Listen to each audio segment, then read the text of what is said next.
morning, good afternoon, good evening, depending on where you are. On behalf of Space Tech Analytics, I want to welcome everyone to our latest space-related conference. But first, I want to introduce the organization to those unfamiliar with it. Space Tech Analytics was formed this year. It's the most recent subsidiary of Deep Knowledge Ventures, an organization which was founded several years ago, initially to promote longevity, but it's since expanded into other areas, including women's health, AI, FinTech, GovTech. The organization does both investment and it provides data analytics in all those various industries. It was decided this year to expand into space. So it founded Space Tech, and consequently Space Tech is going to do something similar. Space Tech Analytics. It's going to provide data analytics to investors and other interested players in the commercial space industry.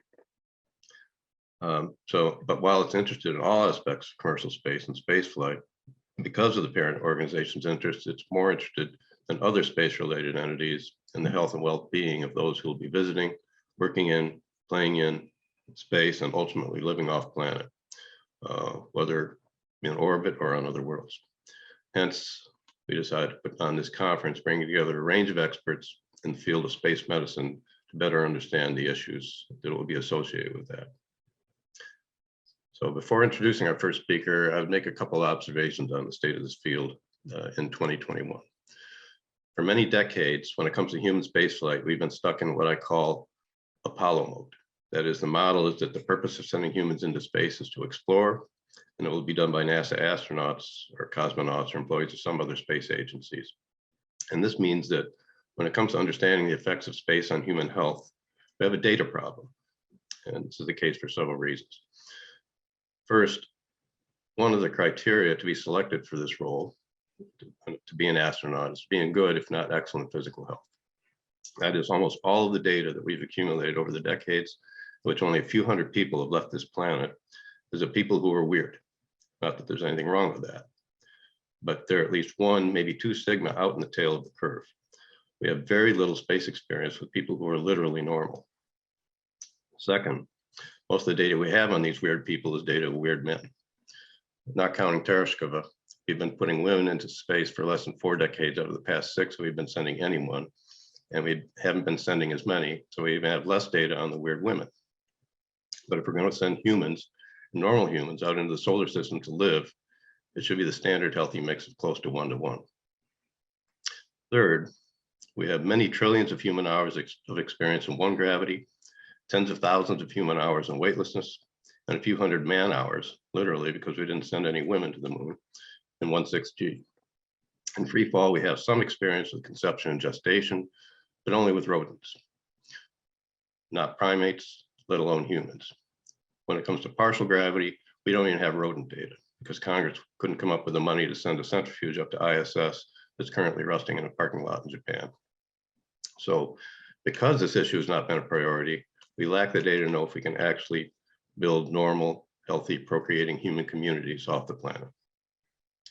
Now, the good news is that this is probably going to change in the next decade, as hundreds or even thousands of people will be self-selecting and paying their own way into space. We're going to have a challenge in the space medical community in figuring out how to take advantage of this wealth of new experience, because participants who are visiting space resorts are going to be loath to be wired up the way astronauts have been as part of their job description. We have to be getting out of the paradigm that only a select few are going to be going, and that they are only going for scientific purposes. Space is going to become just another place for human activity, and we need to understand how to keep them not just exemplars, but normal people healthy off planet as they work, live, play, and procreate. That's the purpose of this conference. I'd like to introduce my first speaker. Jennifer Fogarty is the NASA Human Research Program Chief Scientist. In that role, she works with the HRP elements on the development and oversight of the research portfolio, addressing the diverse human system risks that need to be characterized and mitigated to enable human exploration of space. This requires communication, collaboration with current flight programs, international partners, as well as developmental spaceflight programs that will be implementing risk reduction strategies, strategy-based HRP research, and risk mitigation strategies. In addition, Dr. Fogarty establishes and maintains relationships and collaborations with external institutions and other government agencies to assess fundamental mechanistic discoveries, as well as innovative prevention and treatment strategies. Dr. Fogarty, welcome. Hi, thank you. I appreciate it. I have one correction to make, and it probably was my fault that I might have emailed a slightly older biography. I recently left NASA about 8 months ago. I am now in the private sector. And Rand, I couldn't agree more with the statements you've made. And internally at NASA, it was a struggle because for the reasons you exactly stated, with the limited data working on the human research side. So most appreciated for that introduction. And I really value what Space Tech Analytics is doing. I've been watching the types of analysis they put out, and I was and still am a major advocate of that type of crowdsourcing of data. And it would be really great if we could continue to make the data that was collected available for deeper analysis. I think, you know, a lot of for the hypothesis testing was great, but many more variables were collected, and many different types of analysis could be done on that data and give us new and different insights. So I'm looking forward to see what Space Tech Analytics is going to continue to be able to do. And of course, with commercial space, to your point, it's really opening up the sector of who will fly. But it also represents some other challenges, which are people are paying for these flights. They want to be able to enjoy them. They want it to be aesthetically pleasing. So new requirements, and not that that's out of line actually with kind of human-centered design, but engaging in human research sometimes has, you know, some challenges. Not every experiment is painless, and there's just a lot of logistics around it, and microgravity makes that incredibly challenging at times. So I am currently with a company. It's a small woman-owned human-centered design firm, Sofix Synergistics. I am the director of the Applied Health and Performance division that I'm growing, and just building a network and working across a lot of different sectors to look at application of tools in other ways than they were originally intended. And I'm also very passionate about spin back to Earth. So development for space flight, given the enormous constraints and challenges that are present, and bringing them back to Earth for application in many different ways. So that is my current position, just to clarify. So when we think about space flight and maintaining health, being healthy in space, there's a lot of pieces to that, and one of them is your baseline health. And as you correctly mentioned, Brand, there is a selection process to get into the astronaut corps. There is a healthy worker effect. These are intelligent people, highly motivated, so they invest in their health, and do represent a different population, more than one standard deviation in many ways. But in other ways, they are human. They are vulnerable. They have genetic predispositions, which we may understand and mostly don't understand. But when you put them in an extreme environment, a lot of things can be revealed. It's also, you know, for the 16 years I spent at NASA, was a privilege to start to be a part of mapping the adaptation to spaceflight, microgravity, and also the ability of the human body not only to adapt, but to react to rapidly changing environments, which is one of the most challenging parts of spaceflight. When you get into an environment and you allow the body to adapt, you reach an equilibrium and people are very highly functioning. But when you change that environment incredibly rapidly, such as at launch and at landing, and eventually we're going to be landing it back in a less than 1 gravity field, those can be very challenging, very disruptive, and drive things that you really have to anticipate, because this is where the vehicle is going to have to make up for the limitations on how fast a human can adapt. So there's a spectrum of pictures we'll probably be going through, and I'll be mentioning a lot of what's going on, but there's a breadth and depth of activities, a breadth and depth of context that you should think about.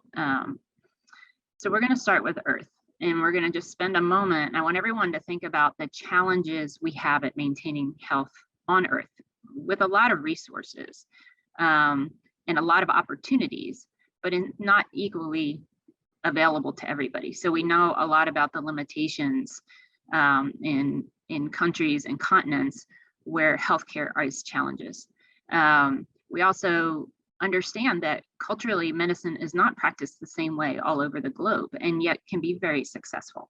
So you have to look at all potential resources that might be brought to bear, and at least give some thought to how you might do it in the extremeness of something like space exploration. I also use this image when I do talk about space flight to remind folks that what we take for granted, and that space flight removes the ability to take things for granted. The vehicles become essentially your exoplanet. The human is exquisitely vulnerable to the vacuum of space. It does not have a breathable atmosphere. Neither do the planets we're talking about that we will be going to in the near term, the moon and Mars, planetary bodies at least. So you really have to pre-think and pre-measure to be able to anticipate. And you do have to use tools to give you those insights and be able to extrapolate to where is this taking a human body? How is the body going to try to achieve balance, and what does balance mean? Because I think there's a fallacy out there that you should not try to keep people Earth normal. That is actually, I think, an unacceptable goal. You should understand how the body adapts to various environments, which happens on Earth as well when people put themselves in extreme environments. And the key is to understand if that adaptation is taking you in a positive manner towards success in terms of health and performance, or is it leading you down a detrimental trail? And those can be challenging to measure right now and get that foresight to know where it's taking you. And we actually have examples of both from the spaceflight that we have done. And of course, in the next 10 or 15 years, the ultimate objective is to be able to get to Mars, an extremely austere environment, an inhospitable environment. So going back to that vehicle, the transit alone, without a change in propulsion, 9 months under the best of conditions, is going to really impose extreme stressors on the human body, the isolation, the confinement, the galactic cosmic rays, the biological damage that could ensue from that, potential for solar particle events, the ability to provide enough water, enough food, the type of nutrition, and the psychological well-being. So a lot to unpack here, which I'm not going to be able to accomplish in 20 minutes with much depth, but just to be sensitized to the fact of, again, you're going to have to think about allowing the body to adapt, even if you're a commercial astronaut and buying a ticket, or a government selected astronaut going on behalf of your nation. It's still the same human you're sending, right? It's the same robustness and the same vulnerability in concept. And how do you prepare for that? So a lot of questions are about why we even go. We can send the rovers very successfully from here. We can map those planets. We can even do some analysis. We're getting better at that. And we'll need that for humans, even if we go. Remote in situ analysis is the key. Bringing samples back is somewhat of a daunting and unrealistic task, especially when you're talking about the human on the surface and having to get relatively quick information about the status of that human. So I think we dare for many reasons. And I do think it's an appropriate goal and passion of the human race to explore and understand things. And it's also a galvanizing need, right? We get to the point of where we have unsolved problems here on Earth. We continue to create our own problems that we just can't get out of our own way. But when you go to space flight, suddenly the true needs and desirements of how you accomplish that become very crystallized because of the rarity of resources allowed. So solving problems gets very pointed, and it has driven such a multidisciplinary, multinational approach that I think it's one of the keys to be able to spin back things. So it is the ultimate in living off the grid, right? Again, about building this exoplanet, recycling, the concept of what waste is and reusability. It's a fascinating approach, a microcosm, if you will, to probably solving a lot of our problems back on here that we just can't seem to galvanize ourselves to do.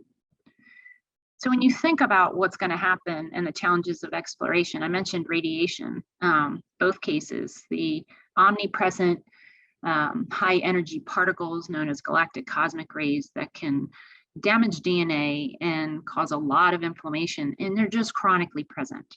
They actually, when they pass through an aluminum shell of a vehicle, actually undergo a transformation, and are piece parted out and reveal an even more dangerous version called a neutron that is even biologically more problematic. So this tension between having to have a shield, and of course, aluminum is the choice, and I believe it's 23 centimeters squared is the density that is most appropriate for optimal radiation shielding, but it does cause a different problem. Those neutrons are problematic, to say the least, when they're inside that vehicle bouncing around. And we haven't figured out a way to engineer those out. So we're going to have to work on the biology. How do we protect the people? How do we prevent, a biological consequence? And how do we help the body repair itself? And it's tied into nutrition, and it's tied on into psychological well-being. And then of course, there's forecasting for solar particle events. What behavior is going on with the sun? Where is that projection going, and how damaging could it be? And how do we protect the crew from SPEs, which the magnitude and the catastrophic consequences of a severe solar particle events to the crew on a transit to the moon or to Mars is mission ending and life altering, if not life ending. So those are always constantly in the mix in terms of probabilities and consequence, and how much do you mitigate and prevent, and what tools are in play versus where does research need to come in and develop some solutions that we don't have. Altered gravity fields. You're going to go from 1G very quickly into microgravity. The body is going to transition and try to adapt. There's a diuresis. There's a huge blood volume shift. Sensors in your body are being overwhelmed and think a different problem is happening. Some tissues, become swollen and edematous, and they start to actually change over time because of the fluid pressures in them. And we see that in the eye and the brain. And so right now we monitor those things. 6-month missions on ISS allow us to characterize them. And it's been very challenging to get data, most of which is collected pre-post, the highest quality data, but it's very challenging to get the data to do legitimate extrapolation. So I think, in the realm of space tech analytics, like if we could open the kimono and do crowdsourcing on the type of data that's been collected, I think amazing insights could come out of it. But because of the construct under which it's collected, privacy and the rules around the ethics of using people's data is very challenging to that. And not so much that the crew does volunteer, don't get me wrong, they are test subjects and they're very altruistic, but most of the time the data will reveal who they are, by name. Ultimately it will be very easy to figure out. And that kind of privacy intrusion has been very problematic to solve. So the more people we get to go, the more people who volunteer in any capacity who go to spaceflight, it starts to open up that space of being able to protect people's privacy and do data analysis and keep their identity protected while revealing the things we need to know about how humans adapt and change. Hostile closed environments is really talking about the environmental control and life support system. How do you clear out the CO2? How do you recover the condensate and the humidity recycle as water? How do you make sure that water is potable and not contaminated? If people are on medications and you're recycling urine, how do you make sure that you're able to eliminate metabolic byproducts of medication that one crew member is taking so the other ones aren't drinking a secondary or tertiary byproduct? So there's a lot of engineering that's good and even great, but it's still not what it needs to be to go to Mars. The other part of this is that for those systems that have been developed, is there a way to get them back on Earth and do better water conservation and make sure we can deliver potable water to people in areas that don't get it? And, Engineers Without Borders does amazing work, and could they benefit for things that have to be so remotely deployed and light and lean and robust? You know, we do repair stuff on orbit now. I think part of the job of any astronaut going anywhere is to be a housekeeper. But the deal is that it has to be repairable, and it has to be repairable with parts you can either bring or hopefully make via 3D printing, at least the concept of.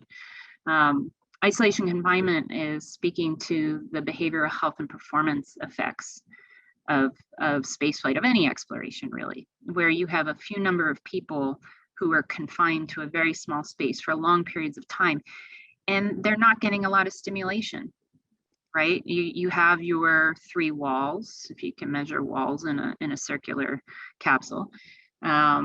You don't have a lot to look at. So where does augmented reality and artificial reality come in? Because there is a lot of data, particularly from the Antarctic work that talks about, you know, deprivation, you know, leads to changes in the brain.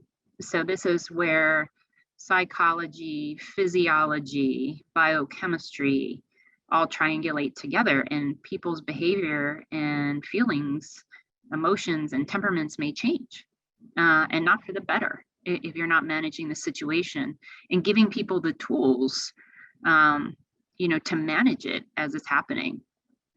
And distance from Earth always comes up, because part of a mitigation strategy is, if we really get it wrong, or if the bad day really happens, how do we get them back? If you're close enough, like the International Space Station, within a day, the ride down is, you know, once it's determined that you can return and you deorbit, it's kind of a 3-hour deal, but it's really challenging. And distance from Earth, as it gets further, you lose that ability to come back. It's no longer a mitigation strategy. So what types of solutions when you do work do we need? Definitely robust. It's got to be reliable. These are not things, if they easily break, you can't get parts, or it's not something you can work on. That's just not a tolerable component to something that's already pretty austere. Autonomous. And there's a little bit different, I should change that terminology and put both on there. Automated, meaning that the thing runs itself, versus autonomous, meaning that the crew can run it without ground support.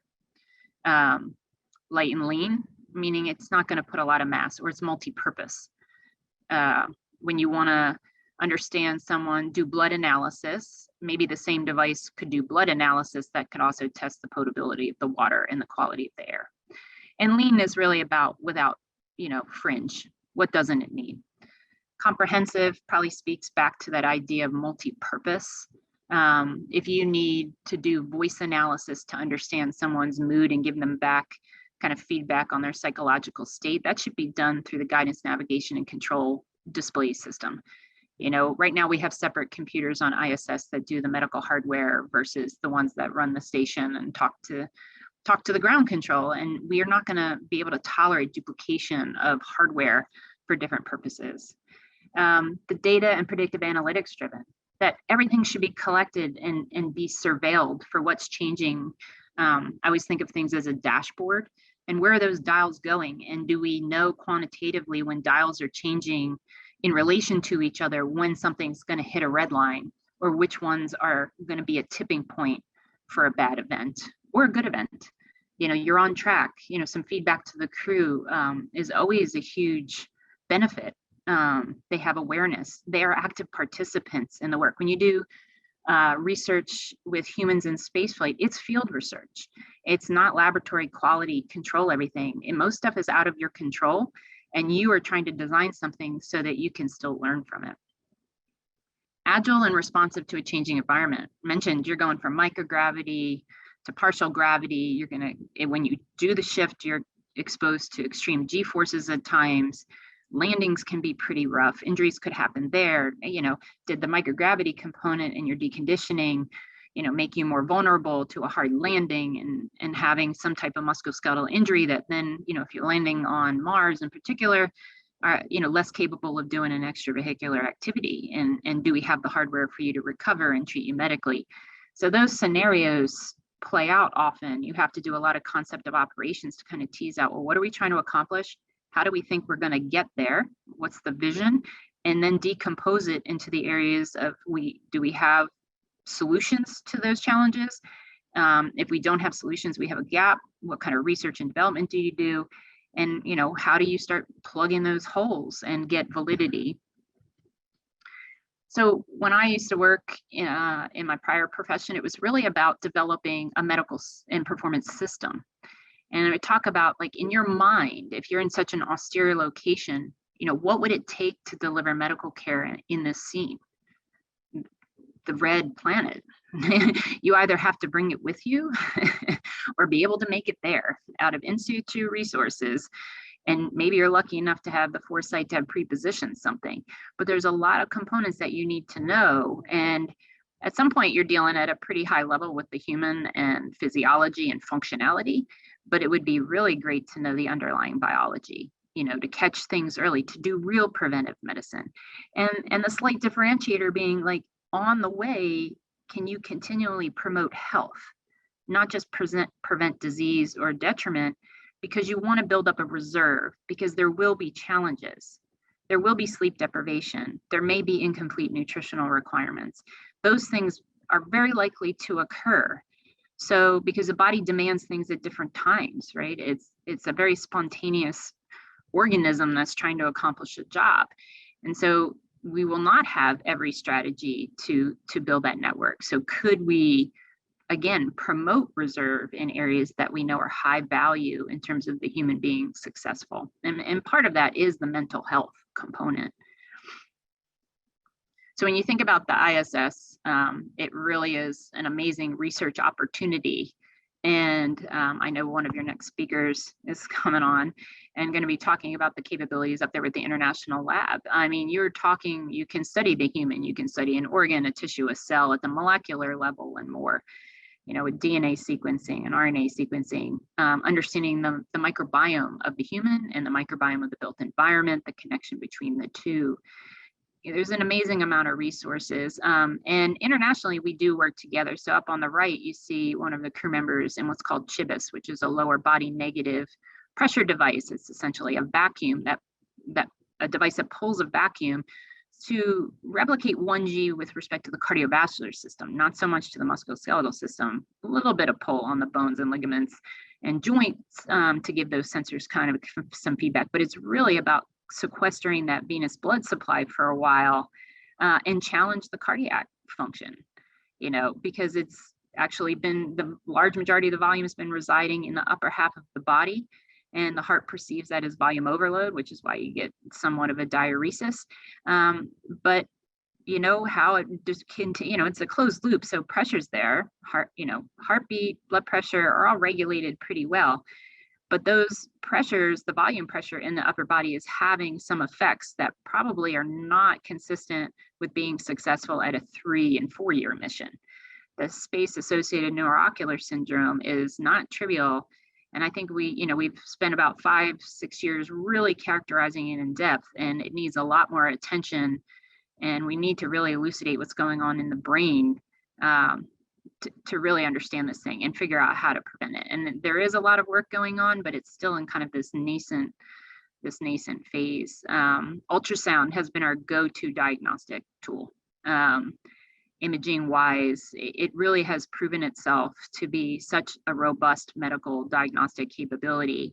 And it's also, that actually has spun back a lot to earth for a much more ubiquitous use across many areas of medicine, not just OBGYN or it's now musculoskeletal. It's actually, NASA drove a need for diagnosis of kidney stones, and it's actually moved into therapy, being able to move kidney stones, bust kidney stones up. So some interesting work there with not only diagnostic, but treatment capability. Bottom right is a fundoscope going back to the eye. And the point is, we often need tools where the crew members can manage themselves, where you're not losing another crew member to be an operator. So self-administered testing. And then of course you see Scott Kelly when he injected himself with the flu vaccine when he was up there for his 1 year mission. And he had, while we talk about changes in the immune system and the word decrement or detriment is often used, the immune system is definitely changing. The measurements that are made are real, but it is still very robust in terms of when provoked, it has a response. So there's at least two different aspects to your immune system. And when challenged by an external force, the immune system is a robust responder. The crew is not acquiring particularly post-landing is one of our biggest examples when they're being interacted by so many humans on landing day, they are not falling ill, right? So the immune system, again, can come in and mount a response, but they are having some interesting autoimmune effects, and that requires a lot more study. So why is the human becoming hypersensitive? That comes up with the skin rashes, and there may be more than one reason for that, particularly with microbiome. But that's one area, particularly when you send a much larger variety of population, you're going to see some interesting things happen. I won't say bad necessarily, but it's going to be a dynamic one, and it's going to be hard to have a medical system that's prepared for all the possibilities. So that will enlighten people as they go, that space flight is hard and challenging. So the more near-term missions that are very short, like the 4-day Inspiration 4 mission, even Blue Origins missions, those, you gotta crawl before you can walk, before you can run. So I think it's a growing opportunity. Doctor, but yeah, we're kind of running over. Part of the problem with doing Zoom is you can't give visual cues to people. Yeah, no, I appreciate it. And I don't have a clock up either. I was hoping mine would stay up. So there's a lot going on in International Space Station, and they are offering different opportunities to be more exploration-like in some of their operations. So this is an open area for people who are going to go there. And I won't go into detail here to just cut out time, but analogs on the ground, I think a lot of the next couple speakers are going to talk about them, and some have even participated in them, are really key at laboratory quality simulation of exploration stressors. So they are all valuable in different ways, and they are pieces of a much larger puzzle that need to come together. And I think a lot of the data analysis is key to that. And then, of course, genomics, precision, personalized. That's really going to be key. Epidemiology level gets you kind of to a bullseye. This gets you to the center of the bullseye. What matters to that person? Because ultimately, statistics can tell you, probabilities can tell you what might happen to you. Get it? Like Framingham risk score. What's your risk of a heart attack in the next 10 years or stroke? But does that matter to any one person? No. You got to be better than that and smarter than that. And we actually are. We need to learn how to apply it. And we also need to know how to grow the capability. So when you hear about precision medicine now, pieces of it are out there, and it's growing. And every day there's another 100 articles added to the evidence base, quality to be determined. But we got to keep our eye on the prize, which from efficiency, effectiveness standpoint, precision medicine is where we need to go. And the twin study and the 1-year mission was really designed to start NASA on that road. So to end, a comprehensive human-centered approach is going to acknowledge and prepare for all the complex needs that the human's going to have in these challenging and dynamic environments.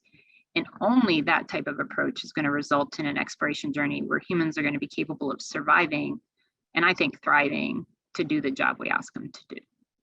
And that is my get off the stage slide. So I really appreciate the opportunity. I think you guys have an interesting group, and I'm looking forward to seeing what Space Tech Analytics puts out there in the next couple of years, for sure. Thank you very much, Doctor. Our next speaker is Thi Hien Nguyen, but we just call her Hien.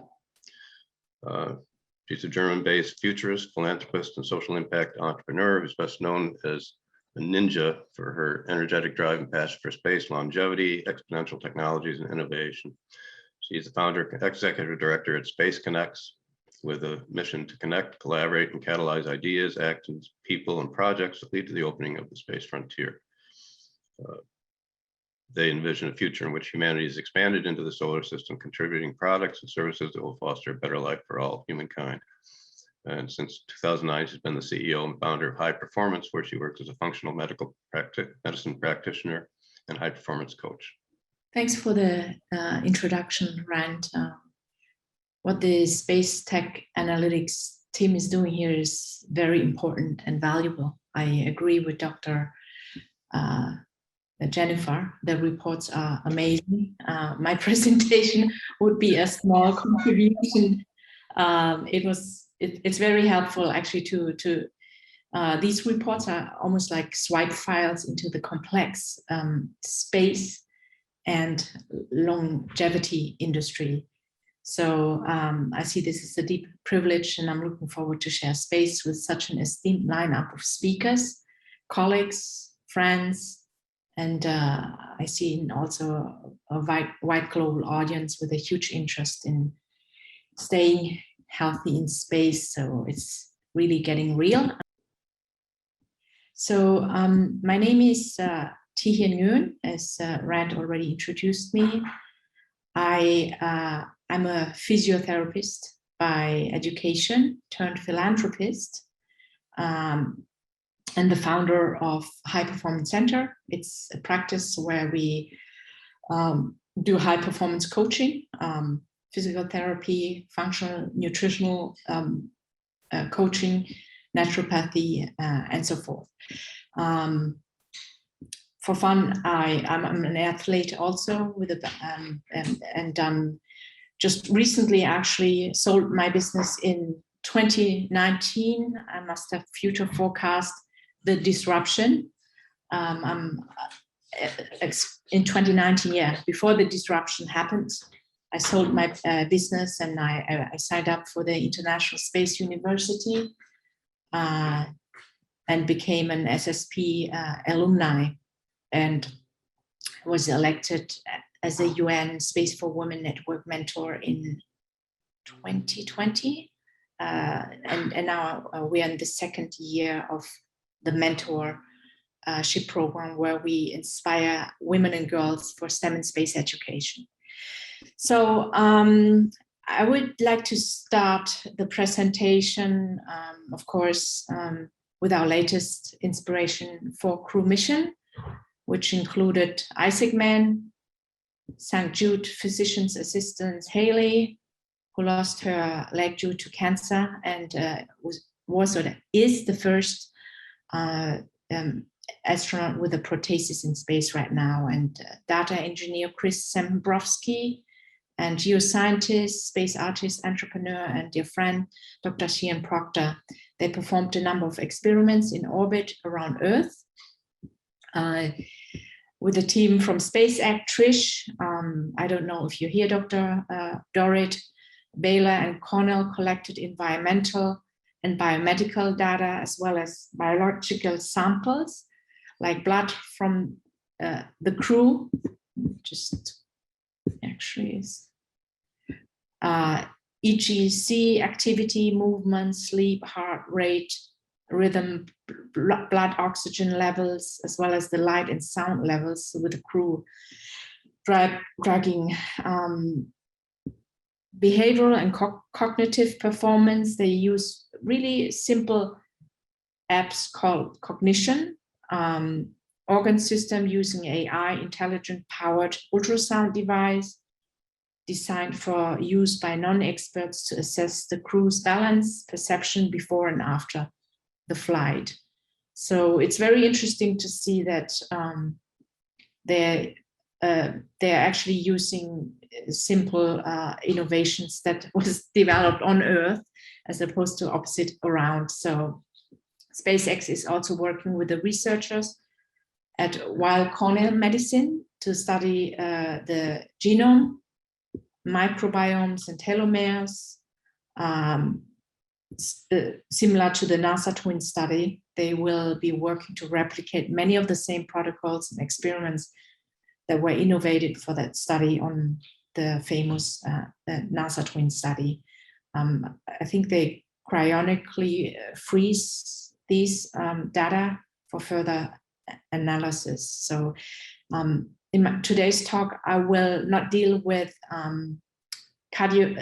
based on my background, I will deal with physiological, space physiology and aging. I will not mention cardiovascular physiology or pulmonary physiology. I think that's the most studied systems in space, but with respect to aging and possible benefits for the elderly or disabled on Earth. So the physiological challenges on the human body, of course, with the transition between different gravity field is complex. and affects a person's spatial orientation, head, eye, hand coordination, balance, locomotion, and increased risk of experiencing motion sickness as described in this figure. So as we transit to Mars, would decrease the duration of physiological changes due to reduced gravity.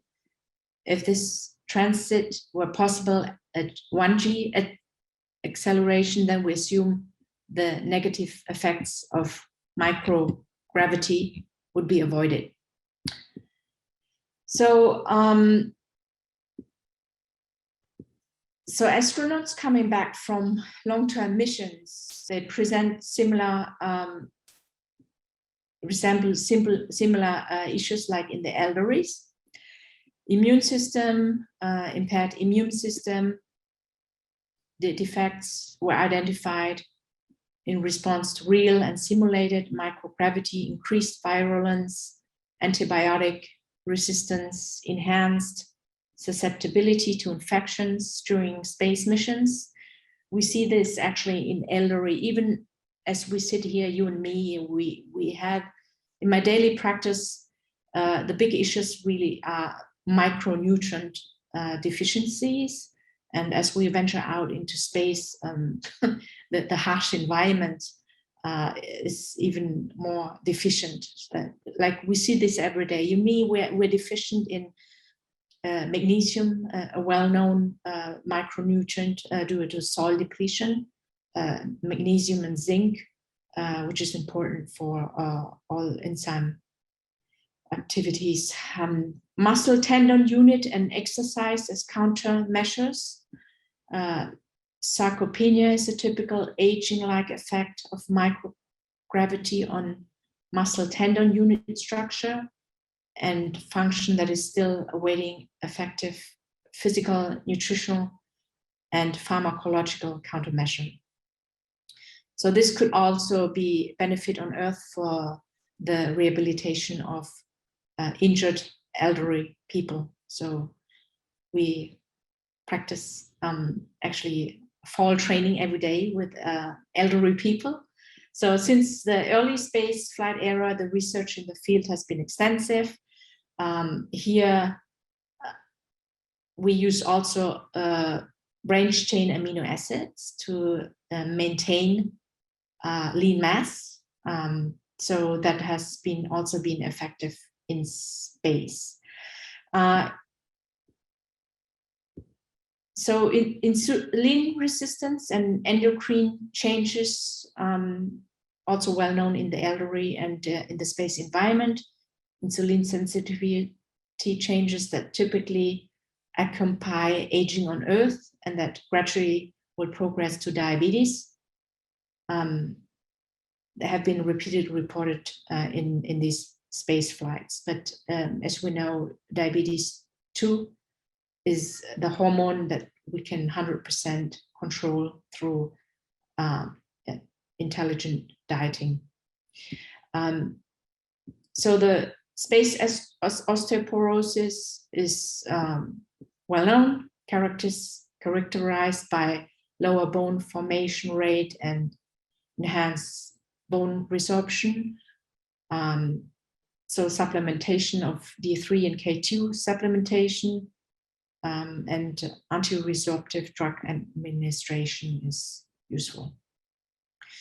And then again, in the elderly, a normal thing, anyone living north of the equator now entering fall here and winter, we're all vitamin D deficient. And I don't know, must ask Dr. Shauna how fast they drop the D levels in space.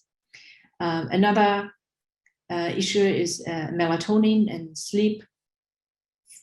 Unrelated functions, decrease in nighttime melatonin secretion is observed during aging.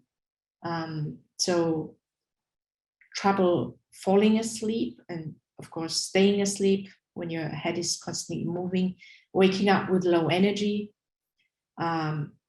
sleep disturbances, nighttime and daytime and sleep are disrupted in space flight, noise, exposure to to office-like dim light, which disrupts melatonin production.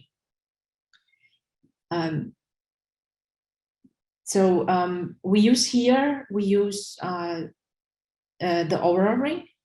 I think it's a startup invented 2 or 3 years ago, or you can use your Apple Watch. I prefer the Oura Ring. It's the and I'm not sure if the Inspiration4 crew has used that to measure their REM, the quality of their sleep. The next is the CNS changes, the central nervous system changes, and behavior may be impaired in weightlessness due to the changes in cerebrovascular circulation, increased blood pressure caused by the redistribution of body fluid, the narrowing of the central sulcus, upward shift of the brain. This may be relevant to vestibular patients and elderly people with multisensory deficit syndromes or merely inactive individuals. Postural stability is yet another aspect of central nervous system's performance. That is affected by spaceflight as well as aging. Postural control system is tied together by links between vestibular, visual, and sensory information. Another aging issue is optic nerve edema due to changes, as mentioned, in the central nervous system, linked to changes occurring in the ZNS, a threatening and still poorly managed side effect of long duration space flight. The optic nerve head, edema causing reduced visual acuity, eye defects, such as here in this picture, eye defects, refractive error, and dysedema, choroidal, I can't even pronounce it, fold, spaceflight association, neuroocular syndrome, pressure accompanying the cephalad fluid shift, blood-brain barrier breakdown. So imaging technique is now expected to allow the assessment of longitudinal changes in the development and testing of countermeasures in astronauts, as well as potentially in patients suffering from dysedema on Earth. So the next challenge is vestibular defects and motion sickness, well known, another typical problem by astronauts as well as the elderly, especially at the beginning of their space flight. Motion sickness, allocating less attention to the central field during visual motion simulation has been recently found to be associated with more stable action and higher resistance to motion sickness. So virtual reality application designers may use this finding to strengthen and stabilize action while reducing the risk of visually induced motion sickness. Space anemia in space is also typical of aging, like consequence of microgravity, requiring greater understanding not only for the sake of astronauts, but also to improve the quality of millions of elderly on Earth. Pharmacokinetics and dynamics, the monitoring of physiological changes. Aging often alters pharmacokinetics and pharmacodynamics of life-saving drugs. Similar microgravity induces many physiological adaptations, and therefore pharmacology in space is work in progress because it requires continuous monitoring of the physiological changes and pharmacological behavior with each mission duration. So numerous factors unrelated to microgravity may affect drug effects and interfere with normal physiology, such as abnormal radiation or CO2 levels, spacecraft light intensity below the threshold for maintaining metabolic biological rhythms, circadian rhythm issues, activities such as AVRs, daily exercise, workload, eating, social interaction, participation of astronaut as test subject in flight experiments of drug administered as preventative or countermeasures. So nasal route drug administration for local and systemic delivery of many drugs is an attractive strategy for clinicians, as the nasal cavity is highly vascularized and provides a large surface area for drug absorption. So such finding might be great interest in space pharmacology, where enhanced nasal drug delivery in microgravity may be desired. So synthetic tissues, artificial organs, both drug research and surgery nowadays largely rely on synthetic tissues. As more and more organs fail as we age increases and transplantation suffer from shortage of donors all over the world, while bioethics ask more and more for cruelty-free drug research. That's why for the last 10 years, artificial organs have become the object of extensive research, which seems to pave the way to productive large-scale solutions. One company, such as United Therapeutics Corporation, I believe it's a biotechnology company, which long-term mission is to provide unlimited supply for transplantable organs. Another company, one of my mentors, Peter Diamandis, is investing or co-founding with is Cellularity. There's a new startup. They have recently raised 250 million on a mission to stop aging. This company is working on finding a remedy to many of the world's illnesses, and within an unlikely source, they store human placenta. They claim to extract stem cells from those placentas, will be able to fight disease as well as slow down the aging process. How this will benefit us in space, let's see. His vision is to augment immunity and augment longevity. The last challenge is EVA, extravehicular activity and decompression sickness risk, were thought to affect only the young, but more and more middle-aged people progressively becoming old and decide to spend their money in different way than before to test their performance limits, and feel younger than they are by getting involved in like underwater or mountain activities. This seems different from what happens in flight. Space can be viewed as a suitable yet involuntary test bed for possible life-threatening events faced by elderly people on Earth. Before the very first EVA was carried out, NASA realized that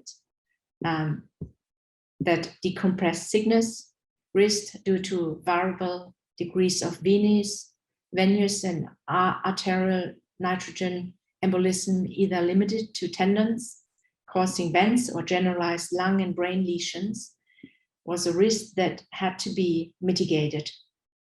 So the NASA spacesuit, referred to as extravehicular mobility unit, has a certain pressure. I don't know how much about the vacuum of space. So increasing the spacesuit pressure and or reducing cabin pressure are two ways to decrease the pressure gradient between environment to help minimize risk of DCS as complete elimination of DCS is practically impossible. So in conclusion,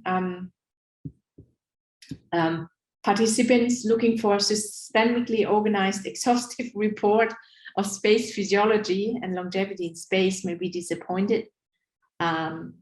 Such review has been published by Space Tech Analytics, not in 20 minutes by myself.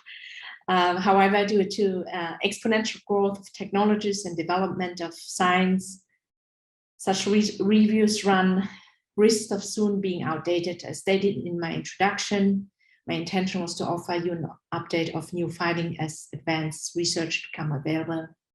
And I hope we can cross to talk between space, Earth, and aging physiology continues to enrich scientific and social relevance. I hope I have provided the curious with a source of inspiration and creative ideas. I will leave you with a quote. Longevity. I don't know how to close this window, I can't read it. Longevity is the most complex, important, and impactful field and the biggest business opportunity of this century. The problem is that there is so much information about longevity that even beginning a quest for answers can be overwhelming. This is an excerpt, an intro from the recent book written by Dimitri Kamenetsky and Margareta Colangelo, Longevity Industry 1.0. So if you would like to have an overview of this complex industry, I highly recommend you to read this book and anything Space Tech Analytics is sharing. So thank you for your intentions. This is how you can contact me for any further questions. Thanks again.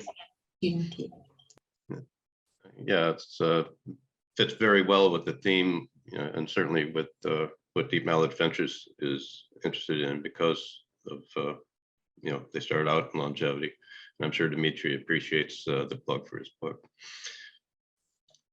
So our next speakers are Liz Warren and Mark Giulianati. Liz is the Senior Program Director at ISS National Lab. She's a Senior Program Director for ISS, U.S. National Lab. She's been involved in spaceflight research for over 25 years. She was born and raised in the San Francisco area and attended UC Davis for both her graduate and undergraduate degrees. Her doctoral degree in molecular, cellular, and integrative physiology. For her doctoral work, she investigated the effects of gravity as a continuum on energy balance in rats. She completed her postdoctoral work in cancer biology at the San Francisco VA Laboratory of Cell Growth and in the Neuroscience Laboratory at NASA's Johnson Space Center. She's performed a variety of roles at NASA, including serving as Deputy Project Scientist for the NASA Bedrest and Artificial Gravity projects. She also spent several years as operations lead and mission control for the ISS Medical Project. She's a passionate science communicator, which I'm sure we'll find out in a minute, and an advocate for human spaceflight and STEM. Mark is a Senior Associate Program Scientist with the ISS National Lab. Part of his activities include managing the CHIPS in Space program, co-sponsored by the National Center for Advancing Translational Sciences and National Institute of Biomedical Imaging and Bioengineering, as well as tissue engineering and mechanobiology and space programs co-sponsored by the NSF. Prior to joining the National Lab, Mark spent 20+ years working on early drug discovery efforts at the Torrey Pines Institute for Molecular Studies. He received his BS in chemistry and biochemistry from UCSD, his MBA from SDSU, and his PhD in chemistry from USF. They are going to talk about models to further health in space and on Earth, which is certainly right on topic. So I think actually Mark is not going to be joining us today, but so you'll just have me, and I'm pleased to be here with you on behalf of the ISS U.S. National Laboratory.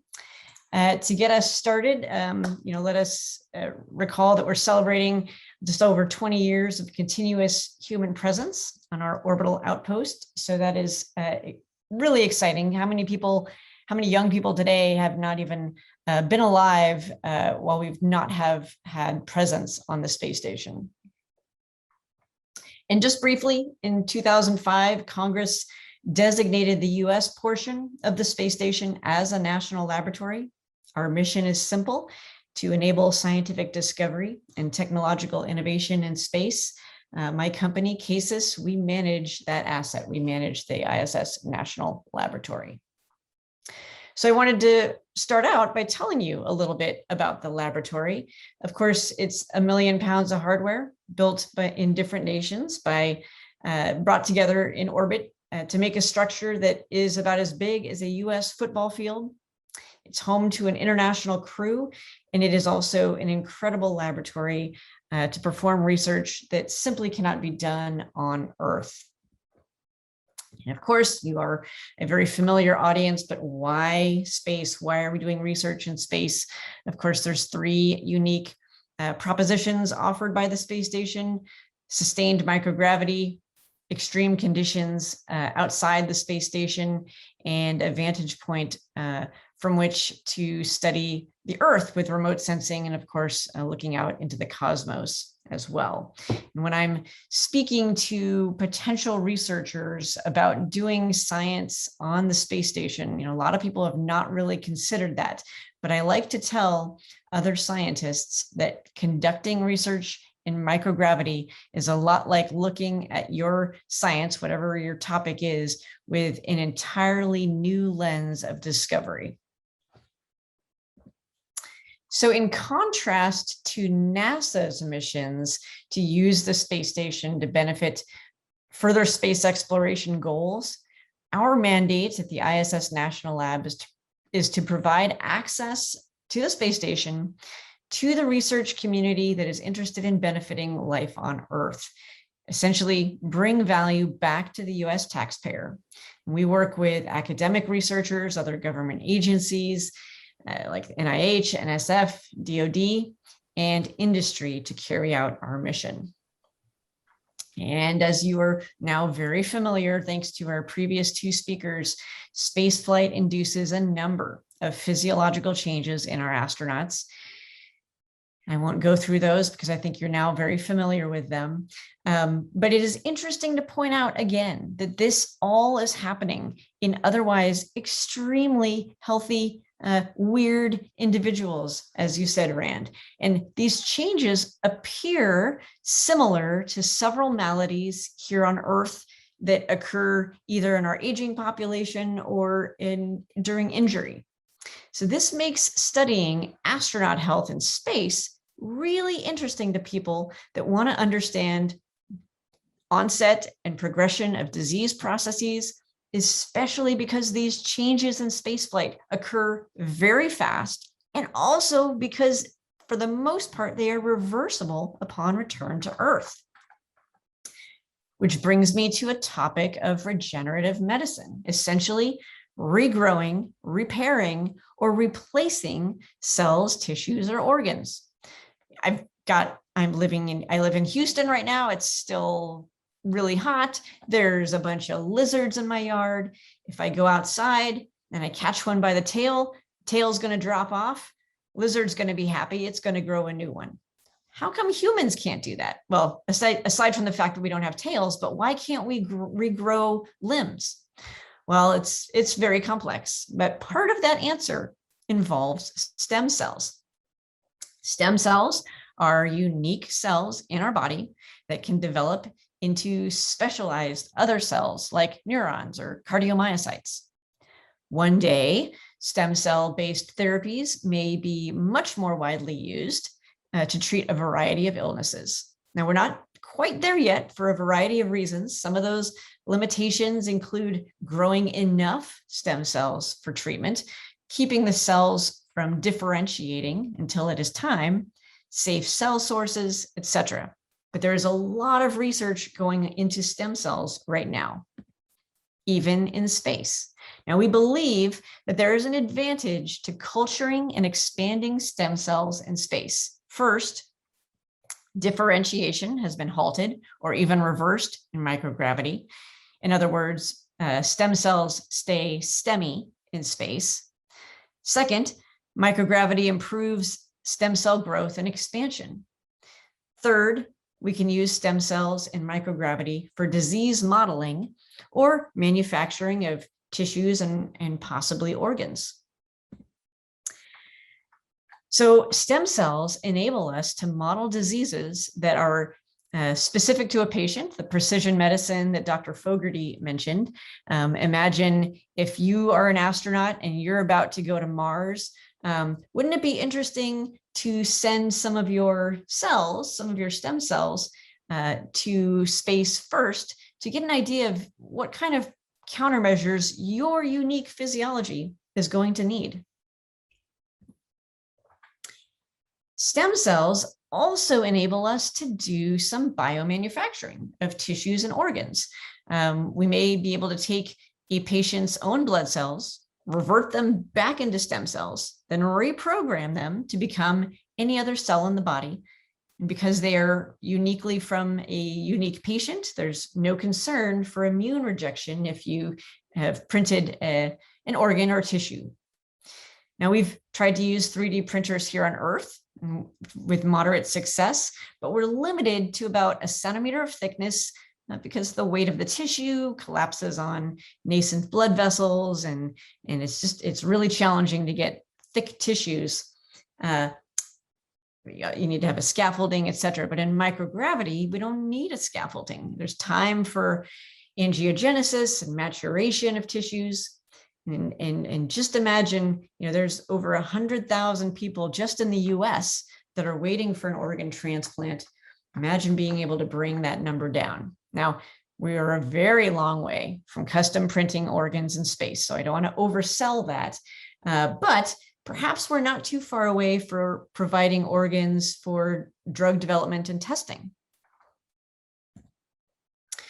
Another topic that is relevant to stem cells and models in microgravity are tissue chips or microphysiological systems. These are engineered silicon or some other biocompatible plastic device that can support living human tissues and cells in a 3D matrix with media and replicated mechanical forces that the cells would normally experience in the human body, such as lung inflation, deflation, and pulsatile blood flow.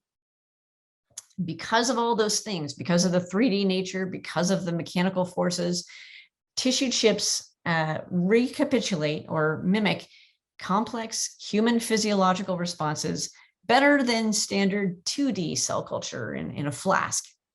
And thus, we like to say that tissue chips give cells a home away from home so that they behave more like they do in the human body. And I like to use the analogy that ISS gives astronauts a home away from home as well. And since you may be using a specific patient's cells in a tissue chip, the tissue chip will have the same disease, if you will, that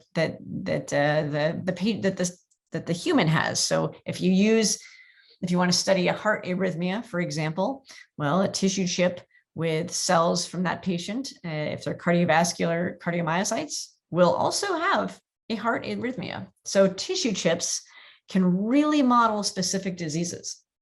And in addition, we can connect tissue chips. So you can have a brain chip connected to a liver chip, connected to a heart chip. You can test the responses of several organs at the same time. And an eventual goal is to have an entire human body on a chip or a series of chips. Real briefly, why is the NIH so interested in tissue chips? They've put a lot of money into this. Well, in the United States, just to develop a new pharmaceutical agent, a new drug, it takes 10 years or so and maybe $2 billion for an idea to medicine cabinet. And many of those, about 1 in 5,000, make it from preclinical testing all the way to market. So there's a huge failure rate. Now, that's good. We don't want to short circuit anything about our testing process. The FDA in the United States protects us from drugs that are either toxic or inefficient or ineffective in humans. But we'd like to be able to speed or make that efficient, make that process more efficient. So imagine being able to hook up a few 100,000 human tissue chips as opposed to clinical testing in humans.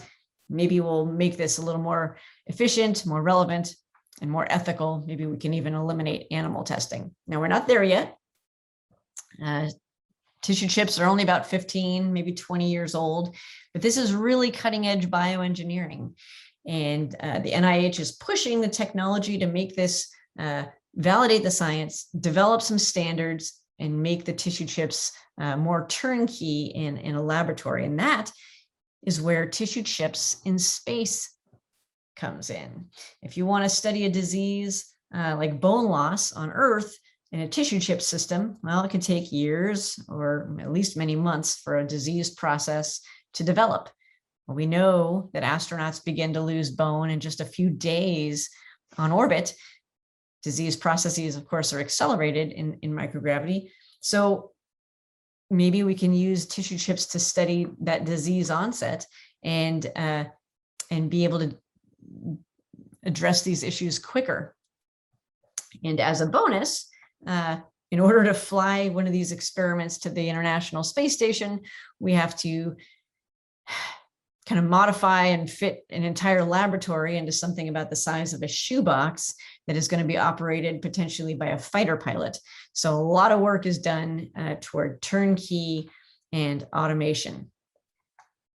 And real briefly, a lot of this funding is coming from the NIH Center, the National Center for Advancing Translational Sciences, NCATS, and also NIBIB, National Institute of Biomedical Imaging and Bioengineering. In partnership with NASA and the ISS National Lab, we've got nine different projects that are each flying twice to the space station. So this is really exciting work. And many of these have already had their first flight and are working on their second flight. So I think look forward to some publications coming out soon, maybe in the next year or so. There's another model that I want to briefly mention that can be used in microgravity, and these are organoids. So it's kind of between just 3D culture. Well, they are 3D cultures, kind of between 2D cultures and tissue chips. These are self-organizing three-dimensional tissue cultures so that the cells get the interaction, the cell-cell interaction, cell-cell communication. They can mimic simplified organs. And these are also becoming more and more commonly used in disease and development testing. Real quickly, I wanted to mention just a couple of other science research results that may interest you. The first I'm going to talk about has to do with protein crystal growth. I'm sure a lot of you have heard about that. There's a couple 100,000 different proteins in the human body. And if you understand their structure like really well at the atomic level, you can design a drug to mimic or enhance or inhibit that protein function. Trick is, it's a little challenging in many cases to grow protein crystals on Earth well enough to understand their atomic structure. Basically, gravity is a distortion factor, but you can grow the crystal in microgravity. It can grow more perfectly, more largely, or more uniformly, and then you can really understand the structure. So Keytruda, this is a drug out of Merck pharmaceutical company, is a very commonly prescribed cancer drug. And the kind of issue with it is, as a patient, you have to go into the clinic every couple of weeks, get an IV infusion, stay there for a few hours. There's some inconvenience there and some practical limitations. So Merck Pharmaceuticals sought to improve the drug delivery method and patient quality of life. So their microgravity experiment that was done during Expedition 50 sought to improve those things. And they were able to show that they made a more uniform suspension of very small crystals. And now they're working to mimic their results back on Earth. So this is not something that has to always be done in space, but essentially make this drug formulation easier to use and improve patient quality of life. Here's another model, cancer therapy.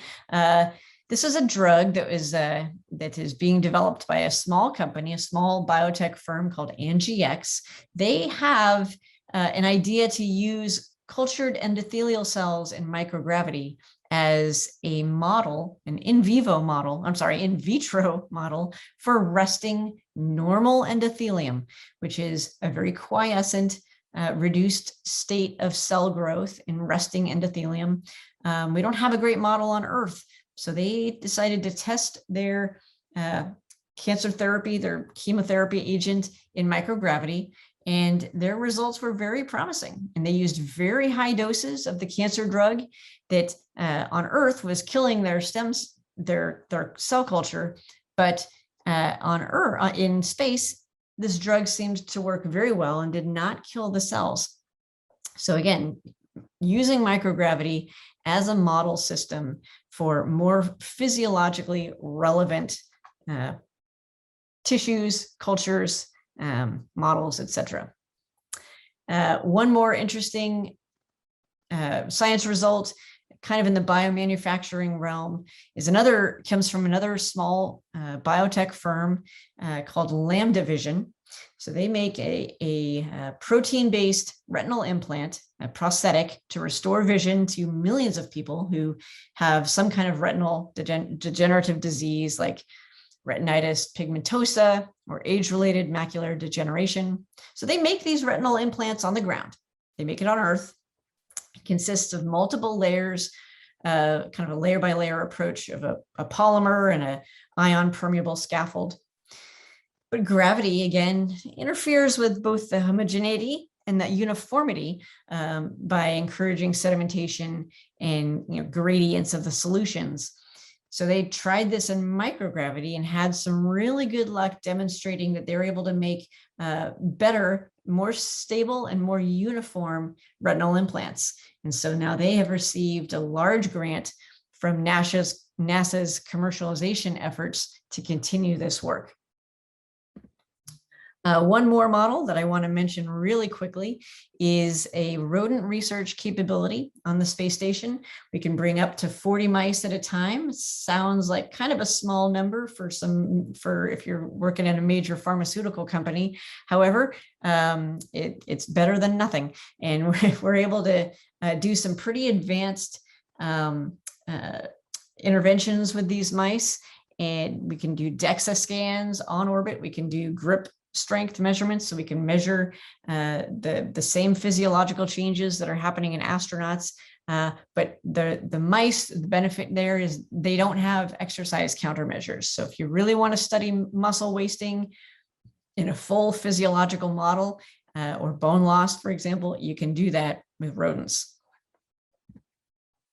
Lastly, kind of hopefully to try and catch us up on time a little bit, we do have a lot of ISS National Lab research announcements. There's a web page at the bottom of the slide there where we're going to be posting all of our solicitations. So if you're interested in doing some research in space, this is a place for you to keep your eye on.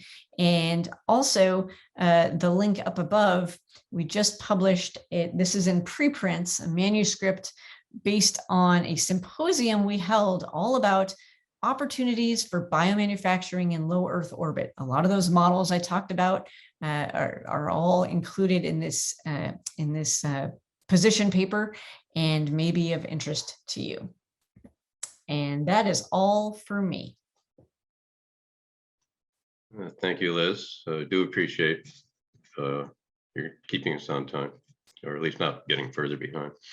And I should say, please keep an eye on chat, because I'll be giving people time warnings there, as you're talking. That might help, how much, where you are in terms of schedule. Our next speaker is Marsh Catino, Dr. Marsh Catino. I first met Marsh, I think, at a suborbital researchers conference, or maybe it was New Worlds, I forget.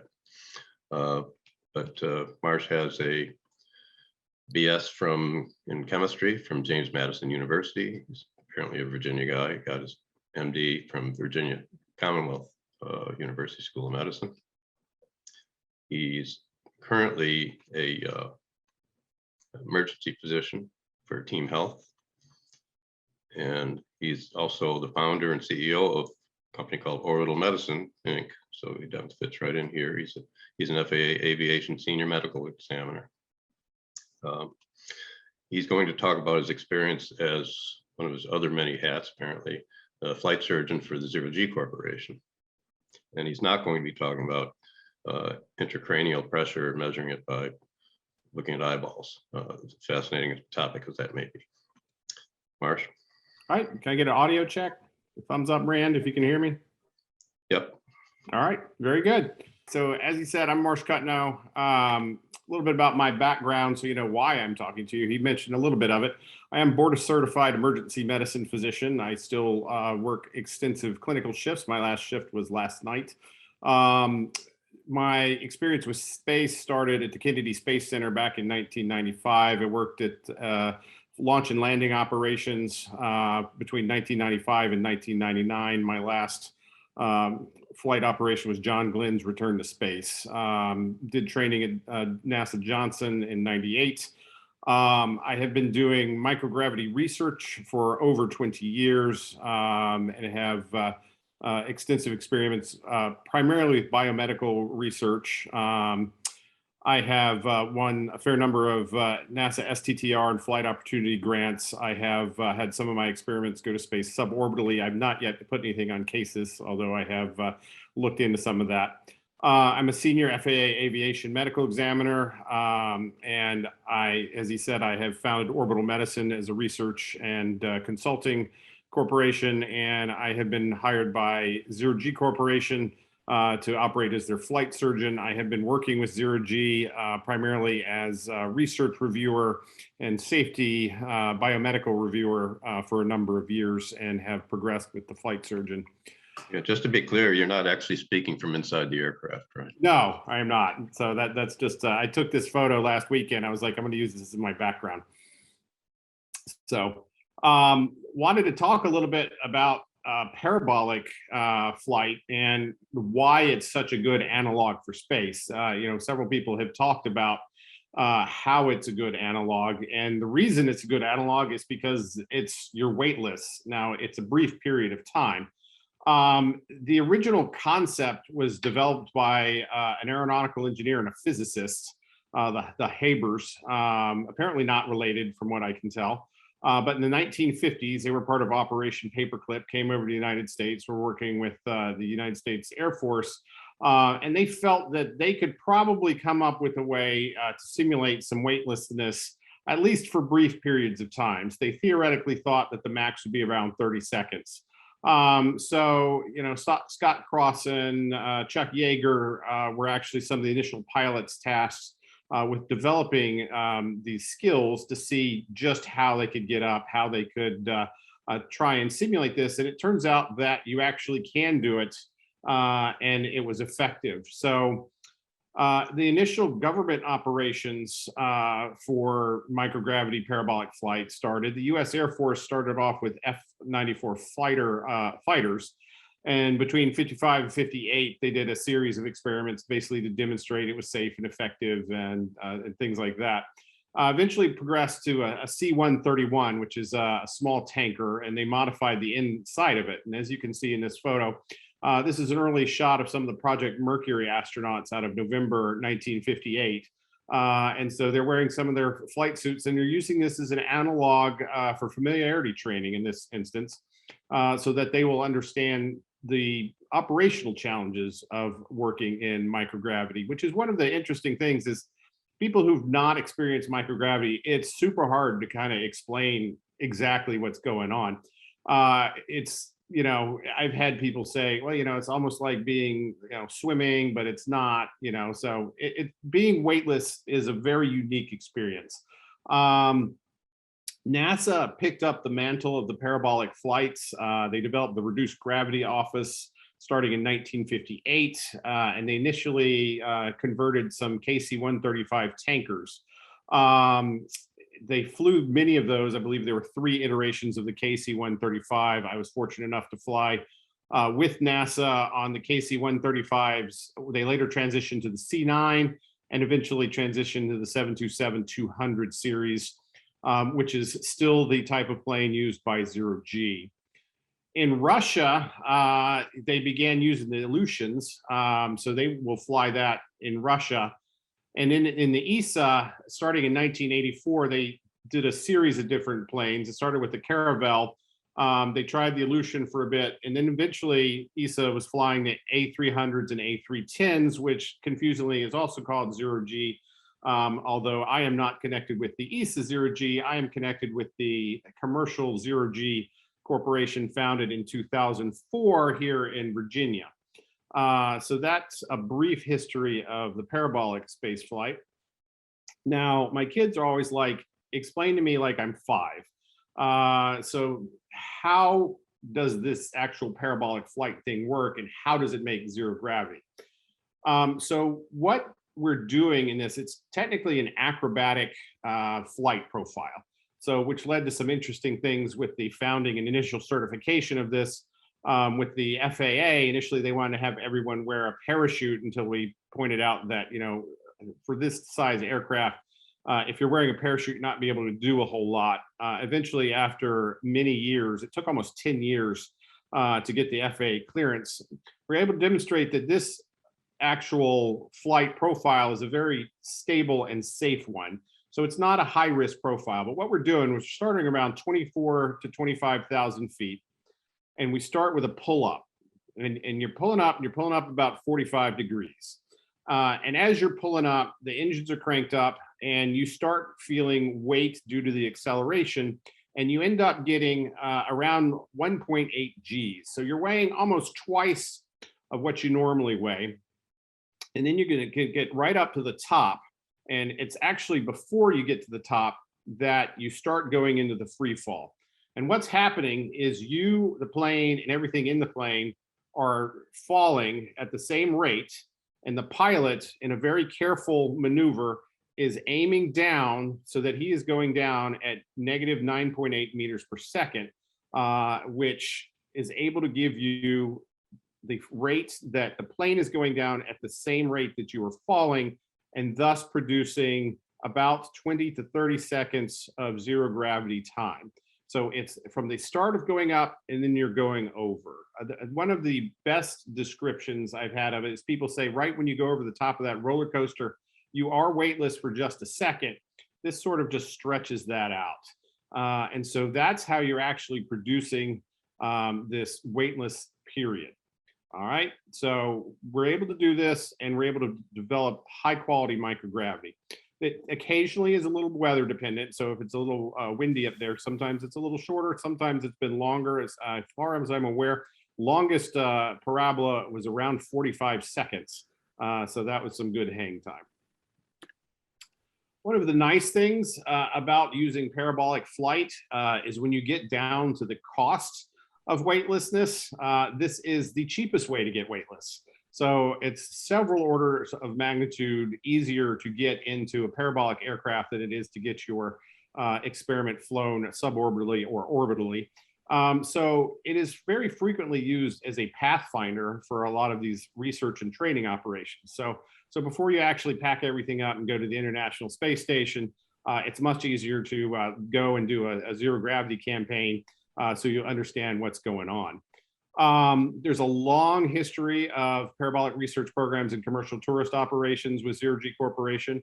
Over 1,500 people have flown on Zero G since 2004. So we have provided weightlessness for more people than any other provider in the world. It's an incredibly useful tool to eliminate gravity, which for a lot of things is just fascinating.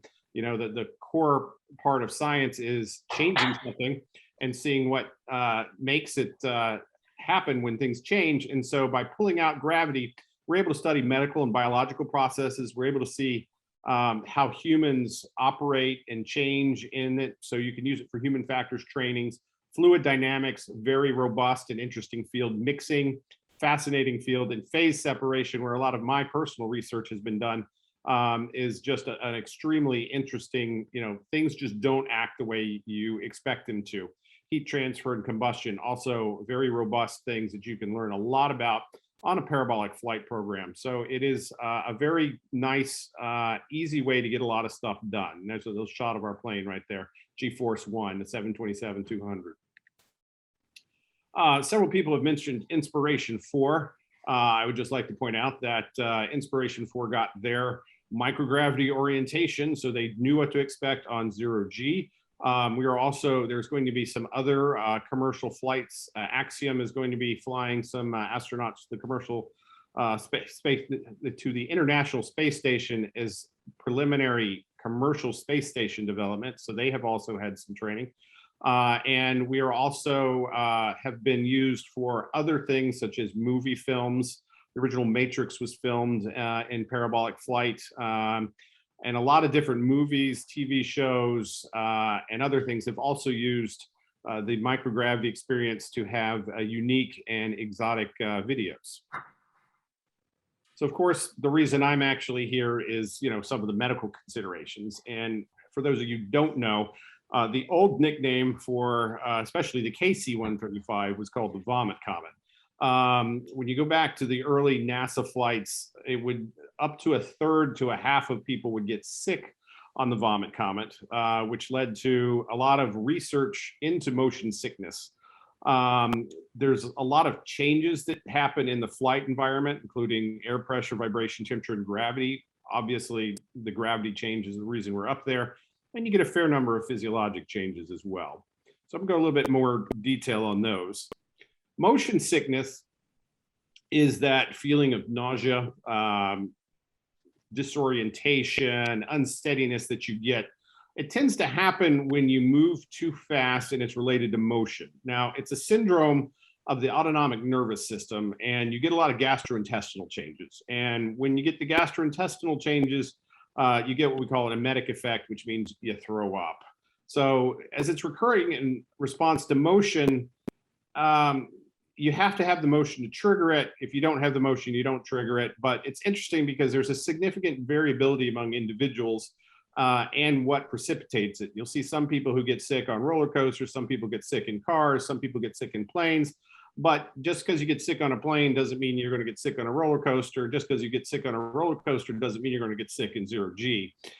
So it's a lot of preparation and things can help you avoid it. Adaptation occurs. So if you've done it for a number of times, you tend to be more tolerant of it.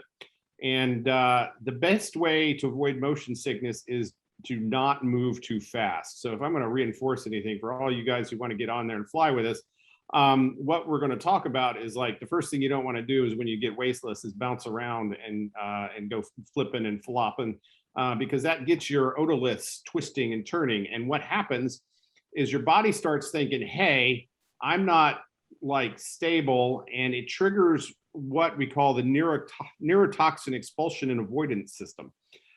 So your body actually starts thinking something here is poisoning me. I need to not do this. And that makes you vomit because the body thinks that you've ingested something which is causing a neurotoxin. And so the body's first reaction is I need to get that toxin out of there. So I've had a lot of people ask me evolutionarily, why would we have this problem with motion sickness? And it's actually a maladaptive response. So the body thinks you're getting poisoned. And so that's actually why we do it. Now, we have things that we can do. We can do scopolamine patches. It turns out Zofran doesn't work so well, but things like Compazine will work a little better. So we have medications that we can use. We've gotten better over the years just with training. So just like being aware of how you're flying, your orientation and things like that, you can reduce the risk of getting sick. And so we have significantly reduced over the years the incidence of sickness. It's not zero, but it's less than a 5 to 10% nausea rate on flights. We have a significant number that no one gets sick. So it's gotten better over the years. It's not really the Vomit Comet anymore. And we've developed a significant understanding of what a lot of the problems are that go into this nausea. It's been interesting. There's been a lot of concern. Are you going to get the same sort of thing in the suborbital flights? It is a single big parabola if you look at it that way. And I think there's still going to be a lot to learn with that. This does feed directly into space motion sickness, where a lot of the astronauts will get ill from bouncing around on the inside. And it's the disconnection between the sensory balance system in the brain and what the visual and body is actually feeling. A little bit about the flight environment itself. That can, it's a novel environment. Your gravity levels are alternating between 1.8 and weightless. We will also do lunar and Martian levels. So one of the things we've discovered, if we start off with a couple of Martian parabolas, so you experience what it's like to be on Mars, then a couple of lunar before the first 0G, the body adapts with these altered levels of gravity and actually does much better going into the weightless parabolas. The cabin pressure is a little bit lower in the aircraft. It is a standard, it's around 2,400 meters or 7,900 foot air pressure, but that is a little drier than most people. There is a fair amount of vibration because the engines are running. So it's a low vibration. It's got a frequency 1 to 400 hertz, but it is there. And it's a low humidity because of the coolness of the air. A lot of the moisture just gets sucked out of the air. So people get a little bit dry and it's noisy. What you're seeing on the screen there is a shot of a continuous decibel meter. You've got just the start of one of the high G pull-ups. So we're going from 0G right at the edge, and you see the little marker there, and they're flipping as it goes into the high G pull-up. And so what most of that noise is engine noise. You get a few physiologic changes when you're in the parabolic flight. Because the duration is shorter, it tends not to be as extreme as a lot of the long-term space flight. Most of the physiologic changes are basically because of the cabin, because it's low pressure, low moisture, and you look at a little bit low oxygen. So because you're at a little bit of an elevated air pressure, surface level, the air pressure is lower. And as the air pressure gets lower, you get some lung changes, your baroreceptor sensitivity is reduced. You get some increasing variability in your blood pressure. And a lot of times it'll start going high in the beginning and then declines towards normal by the end. Your systemic vascular resistance changes, and it changes based on the gravity level. Your heart's trying to pump against gravity. And when you get weightless, it all kind of pushes to your brain. And one of the things with the rapid alternating gravity levels is you get increased hormonal releases. A lot of the gastric and stress hormones gets released. People who get motion sickness will have really extreme hormonal releases. So that can contribute to the motion sickness. And if you have a random sample and are looking at people's gastric hormones after, you can look at that and figure out exactly who's got sick and who didn't. Want to just touch a little bit about research. A lot of the research is obviously proprietary, so I can't show you a lot of pictures of research, but this happens to be one of the projects I'm a co-PI on. A lot of the biomedical research, this is a research project. It's a joint project between Purdue University, University of Kentucky, and myself, Orbital Medicine. We're developing a fully operational surgical suite. This is going to be flown on Virgin Galactic in the next year or so. And it's we have the capabilities to do suction. We can do an appendix. We can do a laceration repair. We can fix a bleeder. We can do a whole bunch gallbladder, whole bunch of stuff. So we are going to basically have this full set for both training and treatments. And it's eventually going to be flown to the International Space Station further down the road. Quick overview, sort of thoughts of when you are wanting to do research. I figure there's probably at least a fair number of researchers watching this, not just people who want to go for fun and tourism. The biggest issues are going to be logistics and coordination and just getting everything down. If you're setting up a big campaign, collaboration is always very important. You want to make sure your flight test planning is robust, have a good hazard analysis. Got to make sure everyone is healthy enough to get on. We're expanding who can fly, and there are things going on to expand who can fly to space as well. But it still helps to have, for example, an aerospace medicine trained physician involved in some of these projects, especially if it's going to be complex. If you're working on humans, you got to make sure you have your institutional review board. And I'm talking more about American-based research here. There are other equivalent organizations for the Far East, Europe, and things like that. one of the biggest things to consider is your experiment design. It's got to be something that you can do in zero gravity. It's hard to explain some of the pitfalls that can happen if your experiment is designed poorly, but you can have things go sideways if you've not realized it. One of the famous things I remember talking about, there was a guy and they thought it was a pole.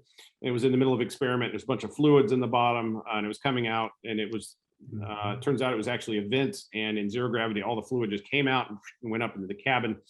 So we had to shut that experiment down. So recognizing that fluids and things do not go the way you expect in zero gravity is part of the learning process, but it's also while you're there. So, but people who've done this before can point you in a direction for pitfalls and preparation.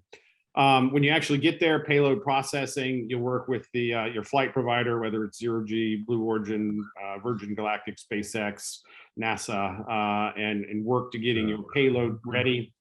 And then you want to get your data out, and then you got to figure out how to adjust anything. Environmental consideration is going to be the last consideration when you're doing this.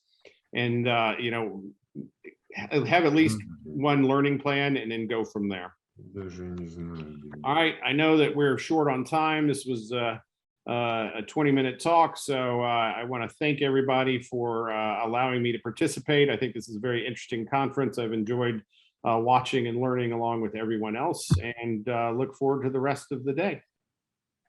Thank you, Marsh.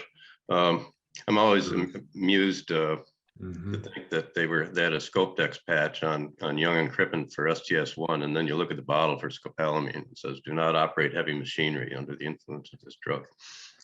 Yes. So, of course, they had the flight surgeons to help them out, but yeah, there was the space motion sickness and the vomiting early on. It can be very disruptive to mission success. So, and we'll talk about that more during the panel, I think. Our next speaker is Dr. Shauna Pandya.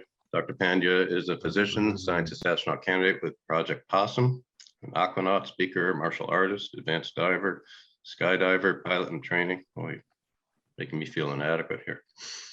VP of Immersive Medicine with Luxonic Technologies, Director of Medical Research at Orbital Assembly Construction, and Fellow of the Explorers Club. She's also Director of the International Institute of Astronautical Sciences, Possum Space Medicine Group,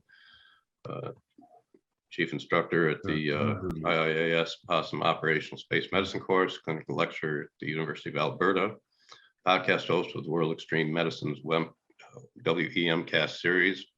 She's the PI for the SHAD Canada Blue Origin Student Microgravity Competition, member of the SN 2021 Guiding Coalition, Life Science Team Lead for the Association of Spaceflight Professionals. I don't know how she has time for all this.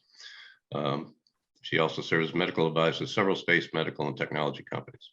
Dr. Pandya was part of the first crew to test a commercial spacesuit in weightlessness in 2015. And she is going to talk about medicine on the moon, Mars, and beyond, lessons from human health challenges in spaceflight for space and Earth.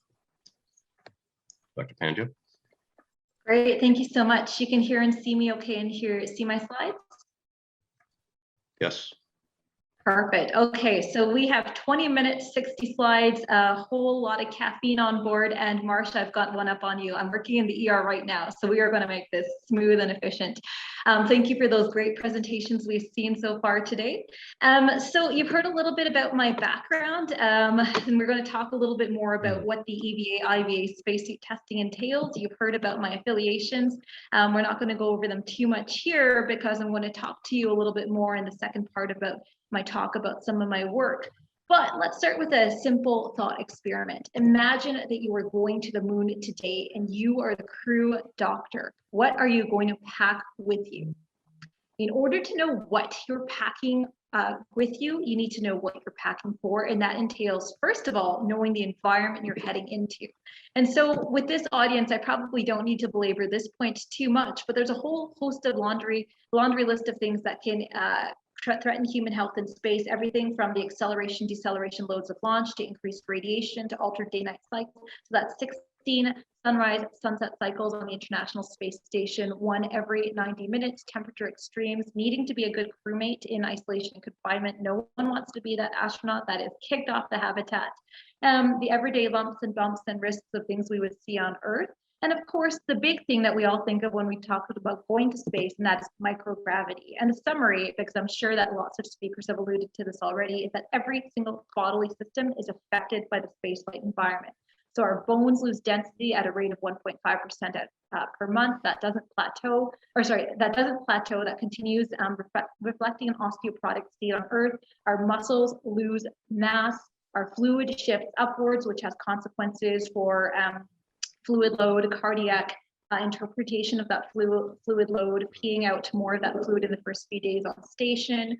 You've heard about how our neurovestibular systems are affected, especially with that space adaptation sickness for the first 72 hours on station. That's why we don't schedule critical activities like space walks on the within that first critical time period. And then in longer duration space flight, the CSF, that cerebrospinal fluid, the brain juices that bathes our spines and our brains tends to hang out around our optic nerves. And there's impaired CSF, lymphatic and venous drainage, in fact, leading to increased pressure on the backs of our optic nerves. So you can see that pale dot here at the back of the retina.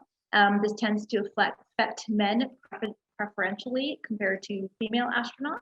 Speaking of which, we know there's additional gender differences. So for example, female astronauts are more prone to bladder infections, and that's a matter of anatomy, having shorter urethras. They're more prone to that orthostatic intolerance, whereas males, we just discussed, are more prone to the base adaptation neuroocular syndrome. But overall, we notice there's no differences in in cognition and performance. And the surprises keep coming. As recently as 2019, on routine handheld ultrasound of the jugular veins, we found that an astronaut had developed a blood clot in space. So now we have to ask ourselves, is space a procoagulable state? Are we more prone to blood clots and venous stasis when we're in that microgravity environment? And how do we prevent that? And what is it about the spaceflight environment? So all this is to say what all the other speakers have been telling you already, and that is simply that space is trying to kill you. And this is just what we know from data from decades of human spaceflight in low Earth orbit. And so the question becomes then, what happens when we go beyond LEO? And this isn't simply a theoretical question, because we have very real plans to go to the moon and beyond, which we'll talk about in a couple of slides. But to summarize these expanded challenges, they can be boiled down to the big five, which include altered gravity environments. So we talked about microgravity, the effects on the body so far. But what about lunar gravity, 17%, Martian gravity, 38%, distance from Earth? And the reason why that matters, that the further away we go, the more of a time delay there is. So at the furthest conjunction of Mars and Earth, you could be waiting to have a 46-minute round trip communication delay. So that means if you have a mass hemorrhage or major trauma on Mars, you don't have time to wait for assistance from Earth. You also have to deal with increased radiation. So once you're beyond the confines of the Van Allen belts, even further out than the space station, you have to worry about increased radiation exposure. So that's the equivalent of a full body CAT scan every 5 to 6 days en route to Mars. You have to again worry about the psychological effects of isolation, confinement, and everything else which falls under hostile environments. So that means those altered day-night cycles. That means the threat of lunar dust, which we know from the Apollo era was a very real skin and respiratory tract irritant. It clogged up the joints of suits. And why are we talking about this? Well, here's the exploration roadmap of NASA and the international community. So this starts with Lunar Gateway as starting assembly as early as 2022, non-continuously crewed operations for 3 months at a time, starting in 2026. With purposes of science, lunar sun observation, as well as serving as a waypoint to the lunar surface. Speaking of which, those of you who follow lunar and human exploration plans will know about Artemis, the plan to put the first woman and next man on the moon as early as 2024. And of course, using the moon as a science and exploration bed, a plan to establish permanent surface operations by the end of the decade, and of course, serve as a waypoint to Mars. And it's not just the space agencies, it's not just NASA, ESA, CSA, but the commercial space sector is getting into the game as well. Elon Musk of SpaceX has famously said that he plans to send humans to Mars as early as the 2030s. So now that I've effectively stressed you out, let's return to that initial question. You're the crew doctor. What do you pack now? So the other part of the equation is knowing what tools you have at your disposal to help you prepare for space. So that starts with prevention. Currently within the domain of space agency selections, we select the healthiest of the healthy. I like to say that the path towards becoming an astronaut is littered with the hopes and dreams of medically disqualified candidates along the way. This continues with pre, post, and in-flight rehab, prehab, so and in-flight countermeasures. So astronauts famously have to perform 1.5 to 2 hours of aerobic and resistive exercise for 6 days a week to prevent that bone and muscle mass loss that we talked about. It has to do with continuing nutrition. So we're congested on space station. We have to find foods that have a long shelf life, that are flavorful, savory, nutritious, but also low weight. And it also continues with in-flight measures, having a crew medical officer with 40 hours of training, onboard medical kit, procedures, protocols, as well as pre-flight quarantine. There's also computer modeling techniques. Here's a snapshot of the integrated medical model that our colleagues at JSC Exploration Medical Capability use. So based on data from previous human spaceflight, you input what your crew profile is, size of your crew, the duration of your mission, your accepted parameters for loss of crew, loss of life, as well as what you'll extrapolate upon based on medical kit contents of the ISS, and then expand that out. But those of you who are paying close attention, saying, well, what happens if you have a UTI, a trauma, and a foreign body in the eye, all on the same trip, and what order that happens in can actually affect what supplies you end up using? That's a very good point, which is why NASA also uses the medical extensible dynamic probability risk assessment tool, which is cumbersome, which is why we call it the MedPrat, which is based on neural networks and Bayesian modeling, which is able to accommodate for multiple medical events at different time points in the mission to be able to generate different outcomes. The other part of the what, of knowing the tools and the risks, is knowing what has happened in human spaceflight in the past. So this is a list of the top 100 conditions that we plan for in human spaceflight, everything from terrifying things like cardiac arrest and mass trauma, to benign things like congestion headaches, to equally terrifying but benign things like diarrhea in space. And the final part of the equation is knowing how to pack for space. And we talk about the backpacking principle. So this is, think of going on a hiking trip. Everything that you bring with you comes at the expense of something else. So you only have so much volume. I like to call this the Aladdin principle of space, because you have infinite cosmic power to get to space, itty bitty living space. So to summarize, when you're packing for space, everything that you bring with you is low cost, low volume, low mass, has to have a long shelf life, easy to use, and has to be hardy. The final part of this, when we expand out how we're thinking about packing for space, is knowing what's on the human research roadmap when it talks to exploration class missions and beyond. So this includes everything we've alluded to so far, like bone density concerns, radiation exposure to lunar dust, to crew dynamics, to things that we don't really intuitively think about, like human computer interfaces, to loss of skills over the course of a long duration mission. So in the final part of this talk, I want to get to how do we prepare for exploration class missions. So let's start with a question. What is that gold standard that we're aspiring to? And if we had no constraints, it would simply be to bring another Earth with us to Mars. So then we don't have to worry about gravity and radiation and enclosed loop life support system.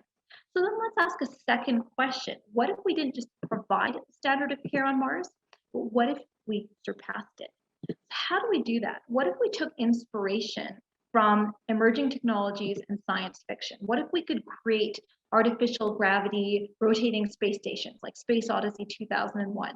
What if we could create exoskeletons to bring with us to help decompensated astronauts perform meaningful work on the surface of Mars? What if we could prevent skills deterioration by simply uploading skills to our brains like in the Matrix? Or what if we said, you know what, that's too much work and too much risk. Why don't we just send avatars to Mars? So the future is closer than we think. I'm just going to take the next couple of slides to talk you through some of the work I'm focusing on. So with Luxonic Technologies, we've created virtual reality medical procedural training toolkits for exploration class missions.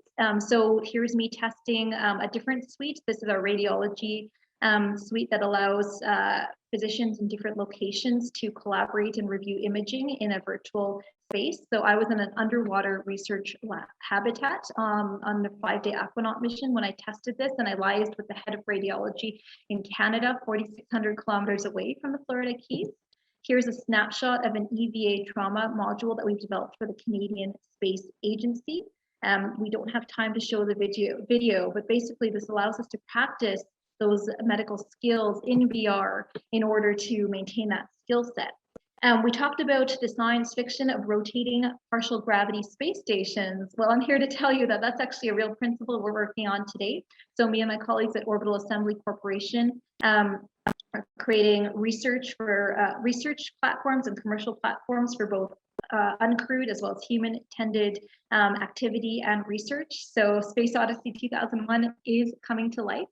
And then I'm also advisor to a company that was formerly called Mission Space Food and is now called Astrius. And this looks at the problem of creating affordable, nutritious, long duration, long shelf life food that is textured, flavorful, nutritionally and calorically meaningful, that also is that astronauts will want to eat. So elsewhere, let's look outside elsewhere to where else we're borrowing from ideas from science fiction. So here's a snapshot of an article from the MIT Technology Review 2016, borrowing from the science fiction movie Gattaca, talking about genetically augmenting humans to make them more prepared for high-risk environments, high radiation environments. And there is precedent for this. So last year on the International Space Station, the Rodent Research 19 experiment was set up to the ISS. And basically they took out these genetically engineered mice, these jacked up little mice you see on the left that had more muscle mass. And then they had groups of flown and non-flown mice. And then the other experimental variable they introduced was something called the ACVR2 neuromuscular blockade, which prevented muscle and bone breakdown. And then they found that these jacked up little mice actually experienced less muscle mass loss and less bone density breakdown. So NASA is literally engineering Mighty Mouse. And so what I'm getting at is if we propose to successfully send humans to the moon, Mars, and beyond, we are going to have to engineer the space out of this with a little bit of space MacGyvering as well. So let's look to the future now and see what other questions remain to be solved and how we can bring those lessons back to Earth. So we know that the nature of the activities that we're going to be performing on a lunar and Martian EVA are going to change. That changes the nature of the medical risks, such as trauma, falls that we have to contend with. So we also have to be asking in tandem how our medical capabilities for EVA need to change as well. And along with that, how do we go about creating those permanent off-world medical capabilities? Remember, first hospitals had to happen somewhere. They happened in Jamestown. They happened anywhere humans went, and they're going to have to happen on the moon and Mars as well. And we also have to look at successful models such as refugee camps, military deployments, and even what's been done on the ISS when we look at how we're going to go about building those capabilities and training those personnel. And then we also have to keep in mind our packing constraints and say, how are we going to build the trauma bay of the future on Mars, knowing that we're mass volume power limited? And we also have to ask in tandem with that, how are we going to train that next generation of moon and Mars doctors?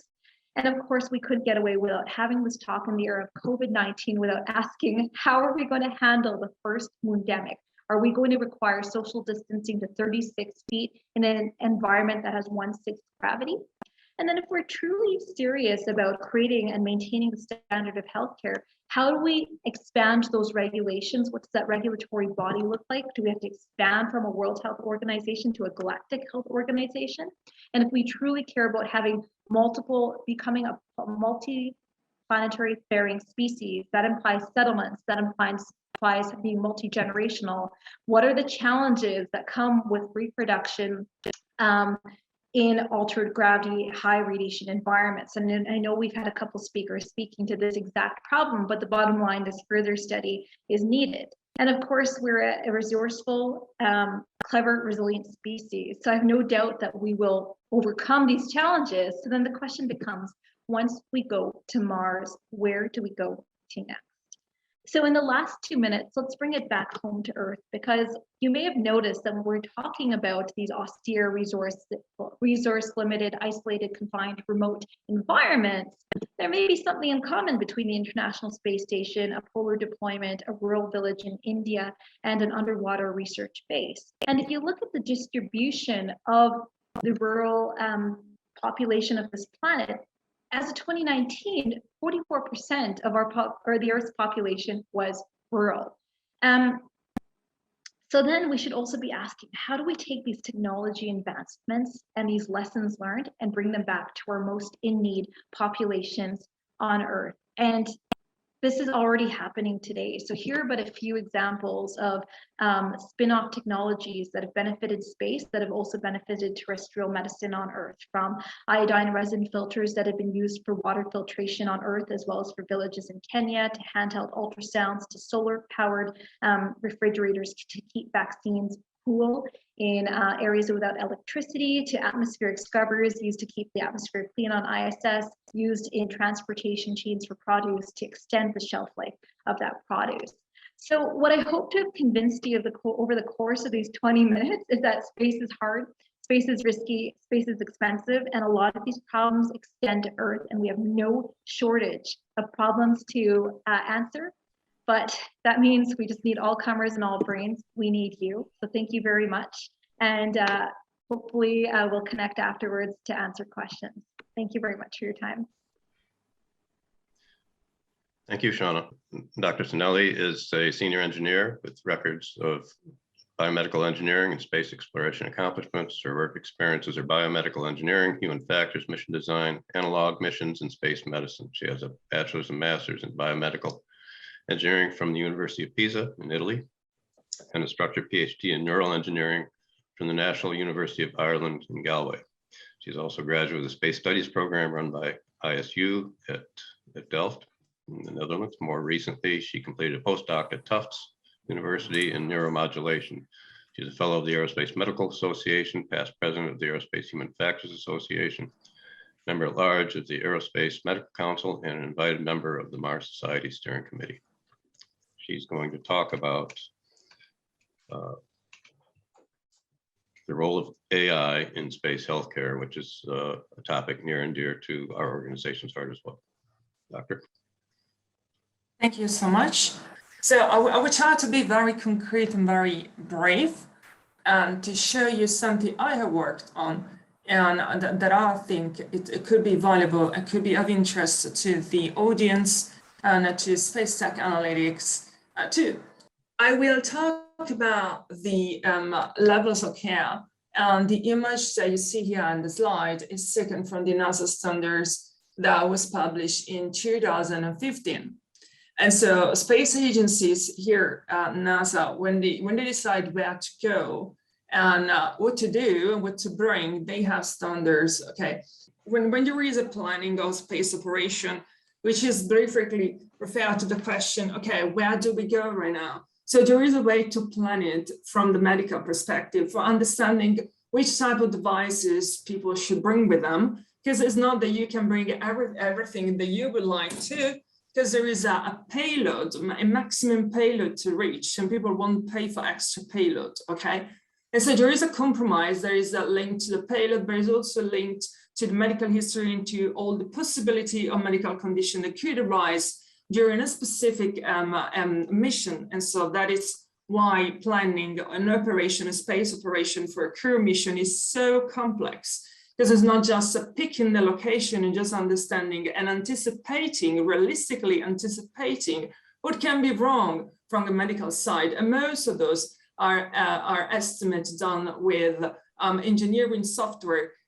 Most of them are based on risk assessment and probability analysis.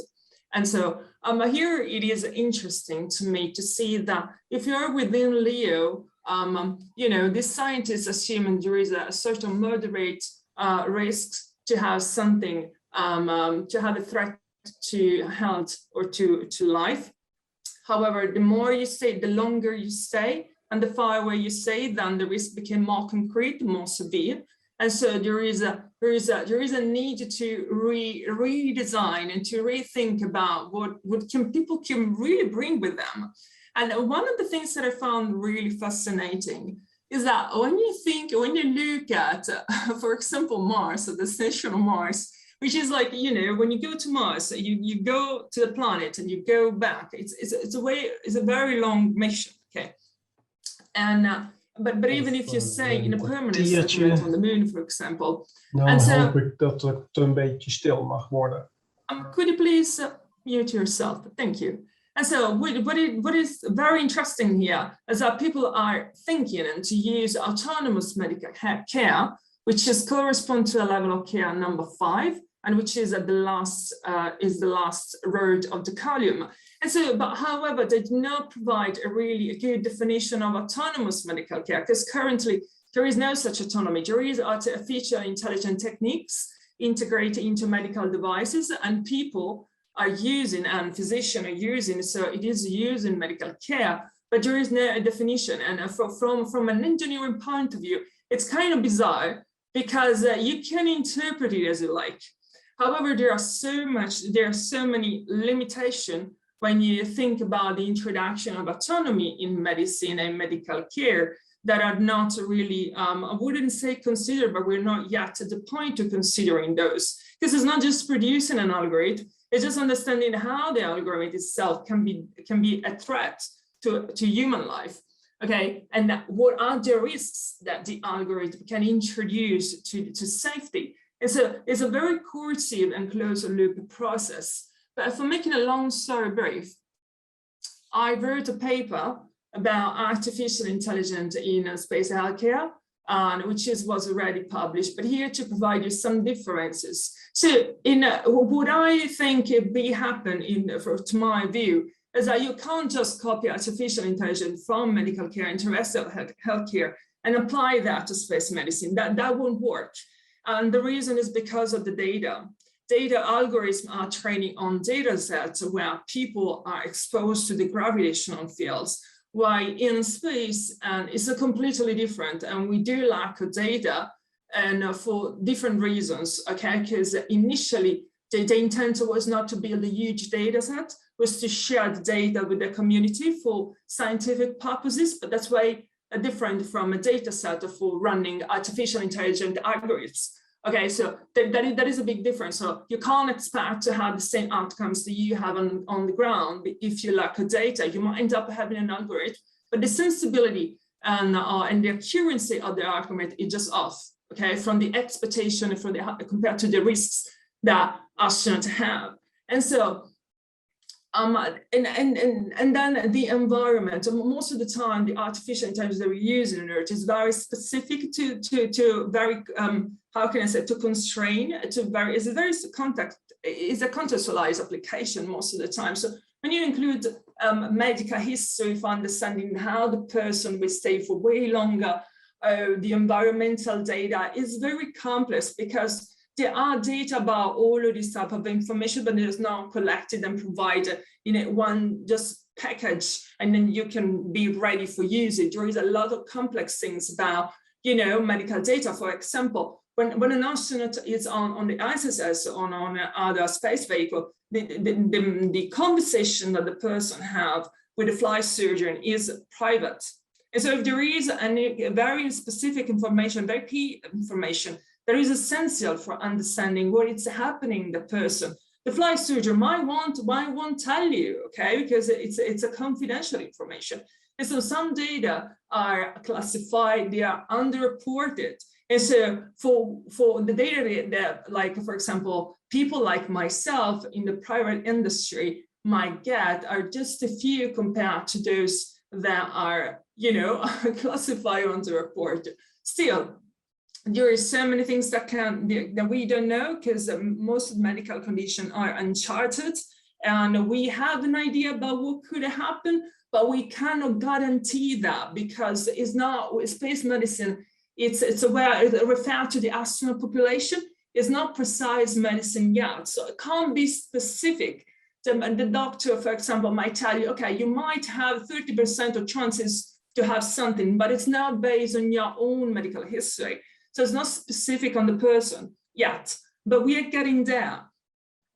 One of the things that I think it could be a concern is that when the governmental agency and the private industry comes together and joins, there is a bit of differences, because most of them, like most of the private one, are business driven. And while the government agency, they have a huge heritage in operation, they're purpose driven. And so when you're producing a device that is business driven, it doesn't work.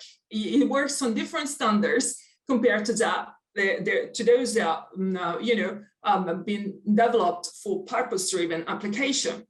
And so from an engineering point of view, basically you're speaking two different languages, but you don't have the vocabulary that can tell you what's in the other. Okay, so it's very complex scenarios. And then there is the consideration that, you know, you're producing something, but it has to fit in the regulation on the space law, because it's in space, it's not the local regulation, and sometimes it's really hard to get through. And just because, you know, there is a law in artificial intelligence, it's getting there, but we're just starting. So it's really hard to understand when something is ethical or not. And so it's very complex, but I think it's so fascinating. However, what I think it's very interesting is that although the NASA has this ambition to, and they do recognize the use of frontier technology, let's put it at large, frontier technology for long-term human mission, for human exploration in a long-term operation. However, the same people from another team, they do recognize that there is no immediate benefit in investing in technology development if the product will not be ready for the intended mission. Therefore, that's say, so if it takes 40 years to produce AI, and we are not getting there in time for the mission, because, you know, the launch is 5 years before, then hey, you go with something that you already have, which is crazy from a medical point of view, because there is a huge risk of exposing a person to a life-threatening event without providing a concrete countermeasure. And it is in a way hard to imagine that could be possible, but indeed it is. So it's a sort of paradox between what we really want and what we actually can achieve within the time that we have. And it is fascinating, because I think this is opening up a lot of opportunities for industry and for research centers to come together and to try to identify gaps and a solution to the current state of AI. So that said, I would close my talk here just for the purposes of save time and to be respectful of the kindness that you guys gave me, and to let other speakers to talk after. So thank you so much for your time. Thank you, Doctor. Yes, and we are running short of time, so let's get on to the next guest. You can read his bio at the website.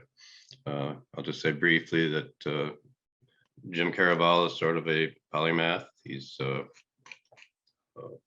too long to read his entire thing, but he's building an industrial robotic workforce to undertake mining, manufacturing, construction on planetary surfaces and in space. I think that's kind of an interesting point in the context of this discussion, because we're probably going to go hand in claw with our robot friends into space, and they're going to probably maybe take a lot of the medical risk out of doing things. You know, they'll do a lot of the physical labor, so we won't necessarily be at risk, as much risk of having injuries. So I think this is a very important topic.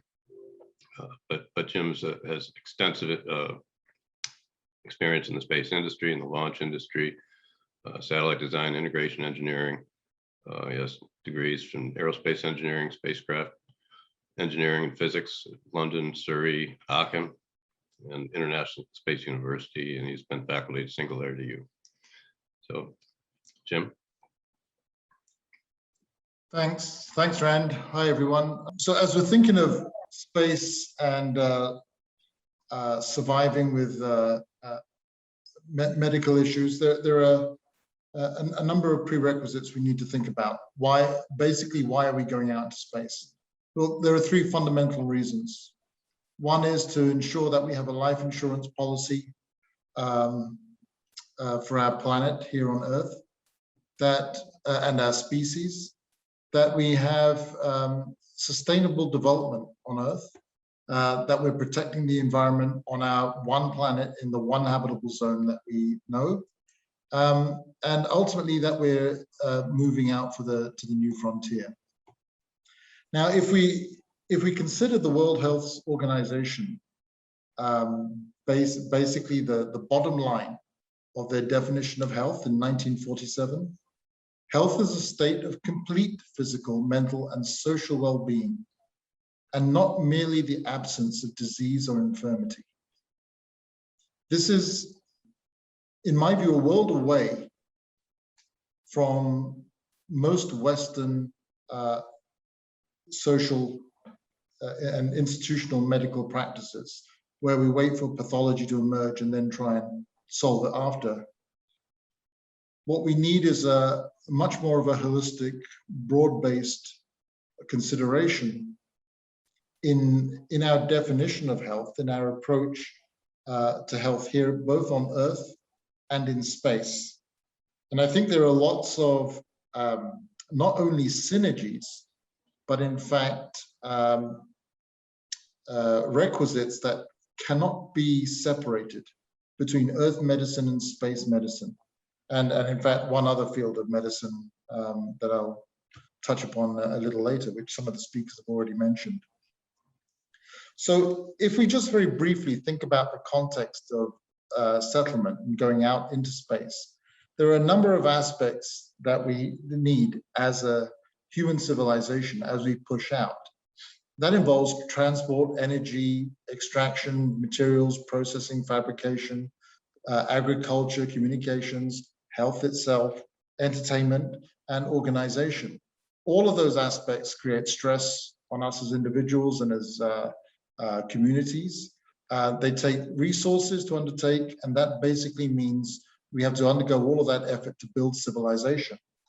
And in any period of human development, we have really undertaken the same patterns of expansion at our civilization level, whether it's prehistoric. I mean, literally our solution to health in early days was die and perhaps provide feedstock to our colleagues and friends. And as we progressed through various ages, the pursuit always being of expansion, settlement, and migratory pressures has been the pursuit of a better life, whether it's to escape persecution, whether it's to improve your physical and environmental conditions, or for any other reasons, sometimes even through forced transit. And so for most parts, moving out into an extreme frontier has been worth the risk on the body physiologically and psychologically, because the trade-off has always been a better life. Well, in space, and especially in space in this year, this decade, and possibly for the next few decades, actually moving out into space is a tough environment. It's not the pursuit of a better life for quite a while. Even as we get into multiplanetary species, into the solar system, if you can see this chart on the right, qualitatively, our expectation of the quality of life is still going to be quite tough until we are able to accelerate technology to such an extent that we can move anywhere in the solar system, anywhere in the near galactic region. We will assume that we will have solved many physics, engineering, and human medical and augmentation technologies to enable the recovery of that delta from a good life to a better life. And so it's just summarizing that first brief context of why we're going and trying to do something. It seems like we are at a very unusual time in our civilization's history, where the next frontier of expansion does not necessarily equate to a better physical environment, a safer physical environment, more food, more proximity to fresh water, more security. In fact, almost on every level, moving out into space is somewhat the opposite of that. We do sit in the most remarkable oasis of life in this habitable zone around this little star that we know of. So as we go forward and push out, we need to overcompensate for our near-term operations in space for at least this generation and the next, before we develop the environmental technologies to enable the mitigation of detrimental health effects, and B, to develop the medical technologies necessary to survive those effects. And as we push out into space, there are a number of physiological, psychological, psychosocial factors, additional human factors and habitability strains and stresses that any individual or group of individuals will experience. And many of the speakers have given some excellent reviews of this, so you'll have this information afterwards. But just as a big picture, what we can see is that in the normal day-to-day stresses of life, even on a planet of 1G that our entire adversarial DNA evolution has adapted us perfectly for, moving outside of that environment will cause additional stresses up and down our entire being. As we then look at those stresses, environmental stresses of space, and we try to consider various stages of human habitation in space, whether it's short sorties, slightly longer duration outposts, enthusiastic and ruggedized settlement, and the die hard and perhaps die soon frontier types who will be on one-way missions to open up the frontier on behalf of humanity. As we move from those short missions to those long habitations, we can see that the existing environment gets more and more hostile as the effects of space from radiation, dust, lower gravity, a multitude of other effects take its toll on our physiology that is not used to being outside of a 1G gravity well, inside a magnetic field, embedded in an atmosphere rich in oxygen, and protecting of the radiation environment, protecting us from the majority of micrometeorites and other effects of space. And so we have to figure out these solutions at a systems level to enable this. And there are great challenges. In the detail of challenges across the board are significant in their individual status. The interaction between the cascading effects of one medical function falling or failing, and then cascading into other challenges from a medical perspective are also significant. And we have significant cardiovascular stresses with the heart. There can be greater stresses to the heart operating in lower gravity fields, changes in the rhythm of the heart due to the onset of electrical activity, the mass reduction of the heart due to muscle loss, which can then have cascading effects on the ability of the heart to provide blood flow throughout the body.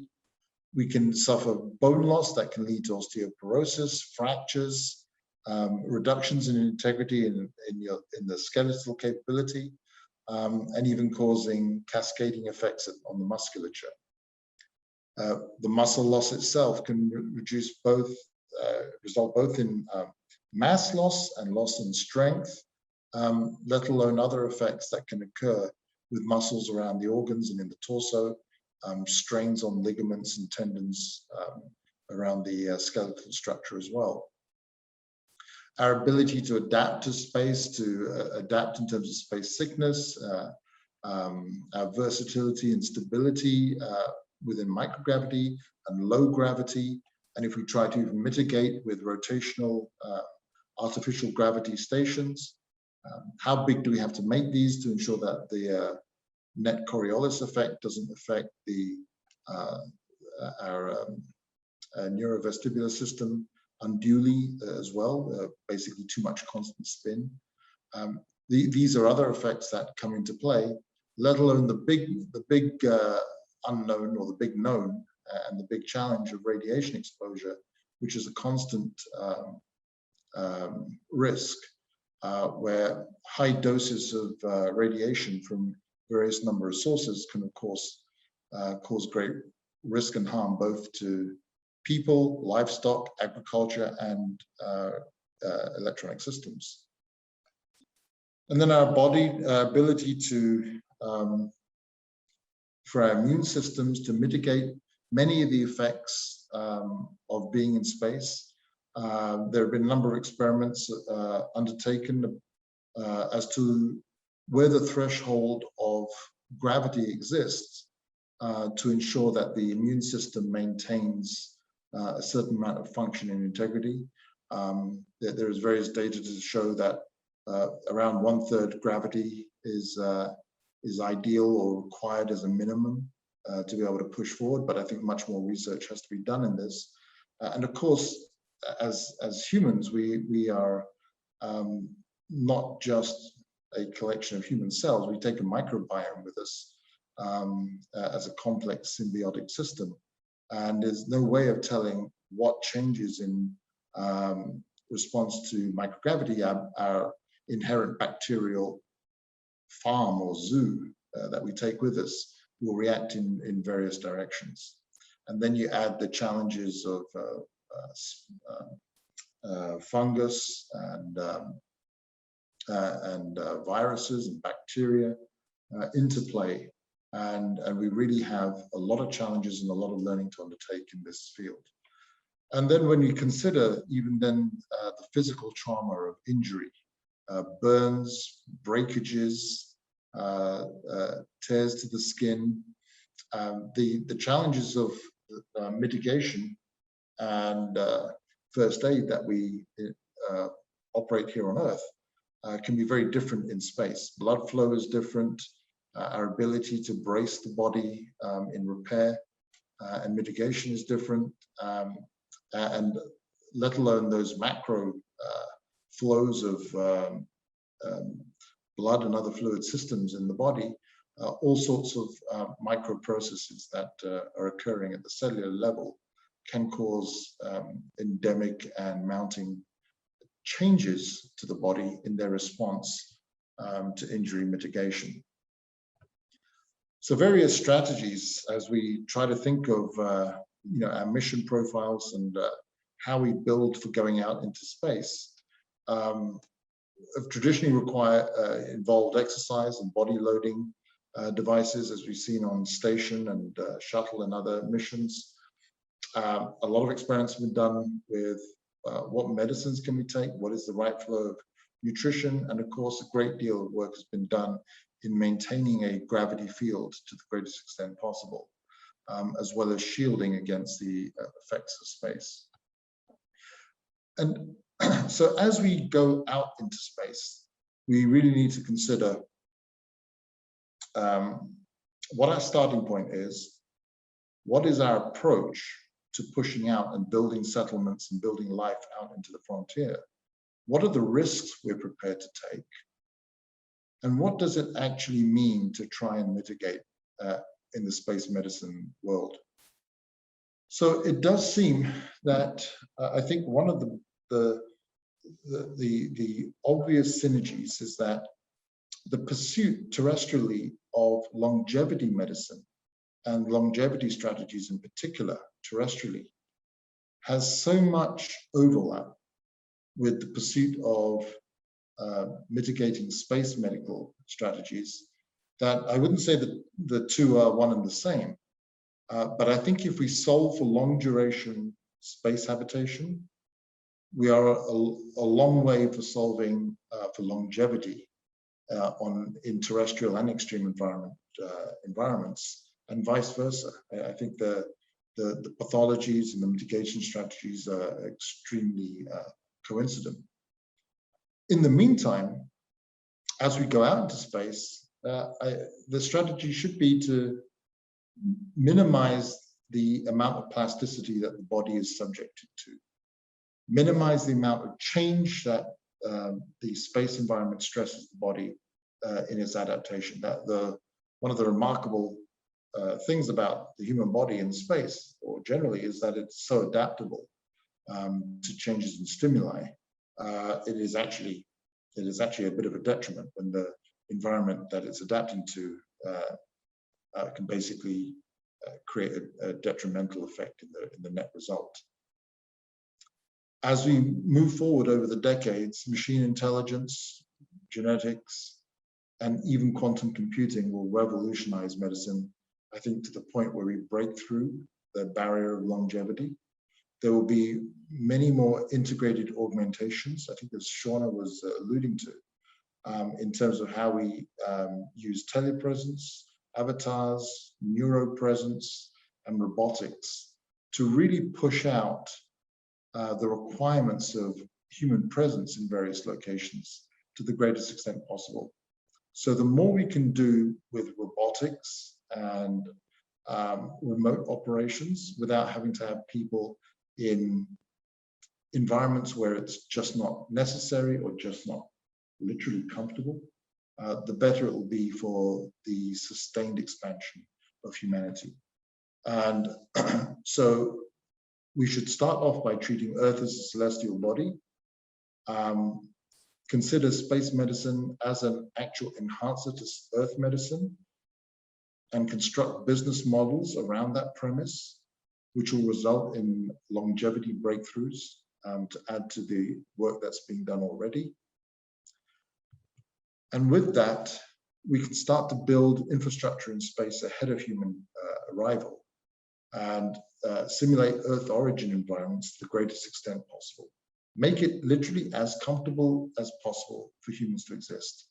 And predominantly, the ideal way is, although we may need to operate and step onto various celestial bodies with variable gravities, the ideal solution set, in my view, is just to go straight ahead and build massive colonies or settlements in space that can house thousands of people and operate as if they're living in a meadow or a forest with 1G, protection from radiation, a balanced atmosphere, and the nutrition and well-being necessary for thriving and flourishing lives in any location in the solar system, and ultimately into interstellar operations. And for our piece of the puzzle at Offworld, we're building thousands of robots terrestrially to operate in extreme environments without humans present, in underground mines and construction sites here on Earth. And as the machine intelligence and the collaborative architectures mature, we'll then deploy these same robots into space for operations on the moon, in free space, as we start to build habitats for space settlement and build the future for longevity and expansion into the solar system and ultimately the galaxy.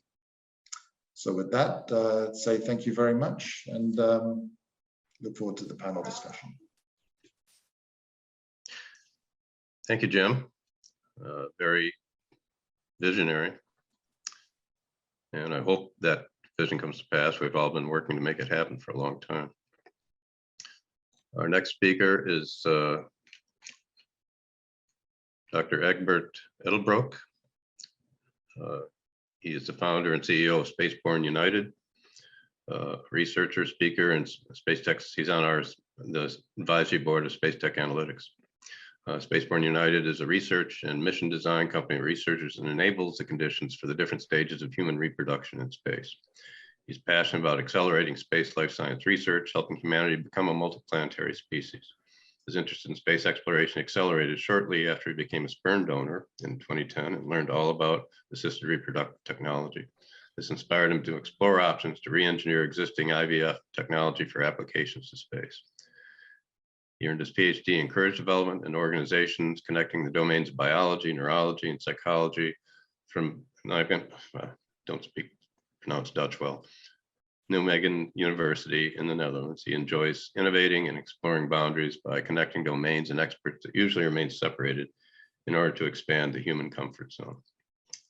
So, Doctor. Thank you, Rand, for the introduction. So, reproduction in space. Expanding the human presence obviously implies independent human settlements beyond Earth. And as Jim was already explaining really well the different challenges of such settlements, it's also clear that these settlements have to be really independent, and that requires that we also learn how to reproduce in space. That's where we come in. And what exactly do we do? So we do three things. First of all, we research the conditions for human reproduction in space.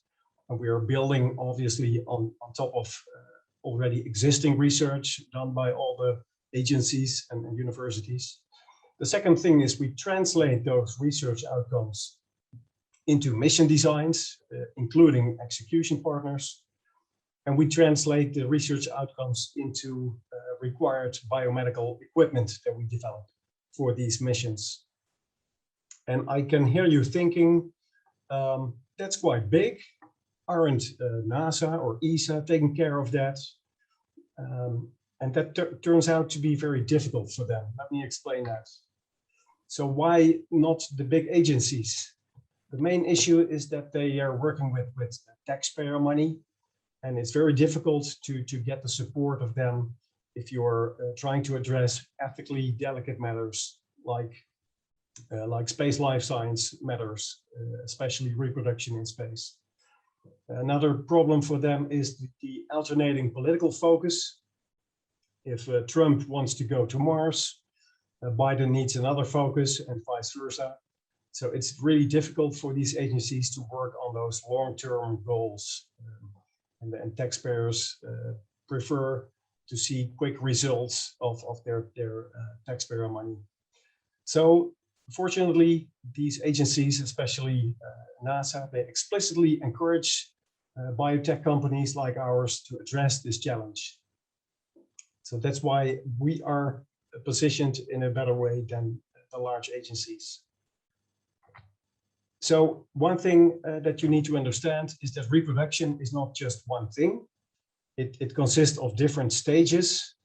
And we are focusing on the very first stage of reproduction, the conception, and also the early embryo development. And we're also looking at the very end of the reproduction stage, the childbirth, in low Earth orbit also. But today we have limited time. I will only be looking at conception and early embryo development. So we call this ARTIS.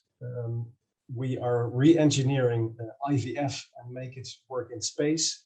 So that's part of assisted reproductive technology, but then extended into space. So there are obvious challenges for conception, looking at mammals and obviously also human embryos, different gravity levels, radiation. There are also a lot of practical, technical dilemmas that we are working on. But mainly we split this up in several mission approaches. We first work with animal models in a validation mission, also testing our biomedical prototypes. And then we move on to a recoverable mission where we have Earth-like gravity, 1G, and that's going to be a 5 to 6 days mission. And then we move on to adjusted gravity levels like the Moon and Mars. So how do we do this exactly? We re-engineer existing IVF technology, and we are optimizing existing technology for obviously mass and volume and energy consumption. We also add functionalities because we have to control it remotely. We also include cryogenic preservation and artificial gravity to adjust the levels. And why are we doing this? It's one step of learning how to reproduce in space. And one of the key science goals is that we have to learn what the effects of partial gravity are on embryo development. We know practically everything about the effects of normal Earth-like gravity. We know quite a lot about the effects of microgravity, but we hardly know anything about the partial gravity effects. So that's one of our key goals. So the technologies that we apply to achieve this is focusing on IVF on a chip to make it really small, and microfluidic technology. But we also add cryopreservation, as I mentioned, because the embryo development will be paused after 5 days, because it's not safe for the embryo to remain out of the natural womb for longer. So I'm not going to go into much detail, but just to give you a general idea of the life support system that we are developing. These discs, these biocassettes, as we call them, they facilitate all the biological steps necessary for conception and for embryo development. And we also monitor each individual embryo with the imaging system. So afterwards, we can see the time lapse and see which of the embryos are developing best. And these discs subsequently, they go inside the pressurized vessel where the climate control is also, and the right gas mixes, etc. And they go into our device with the artificial gravity, into recoverable biosatellite, which is not clear in this image, but you get the idea, and then into the rocket. And one of the options that we've been exploring very well is the Launcher 1 option from Virgin Orbit, but we are also exploring alternatives. So we also work on the mission architecture all the way from the start, all the different stages of the mission, starting from the pre-launch stages, all the way through the launch and operational stage, and then the re-entry and recovery phase, where the embryos will be recovered and examined in our IVF lab. Looking at the time, obviously it took a lot of work to get where we are, and it will take a lot of work to get where we need to go. So we have all kinds of milestones, but let's not go into too much detail right now. The same goes for all the different areas of expertise and the experts that are supporting us. One thing I want to emphasize is that these missions don't only require space technological experts and biomedical experts, but we're also dealing with a lot of ethical and legal matters. So we have experts on board for that as well. And we could not do all of this if we didn't get a lot of valuable support from the space industry, different companies. This is a sample. I don't need to go into a lot of detail here as well, I think. So let's have a look at the future of reproduction in space. There are different interesting developments that we are closely monitoring. because as I shared before, there are different stages of reproduction. And yes, our focus is on the first stage, conception and early embryo development, and the last stage, childbirth. Hence our name, Spaceborne United, but we're also preparing other stages. So we are, for example, monitoring the development of artificial wombs.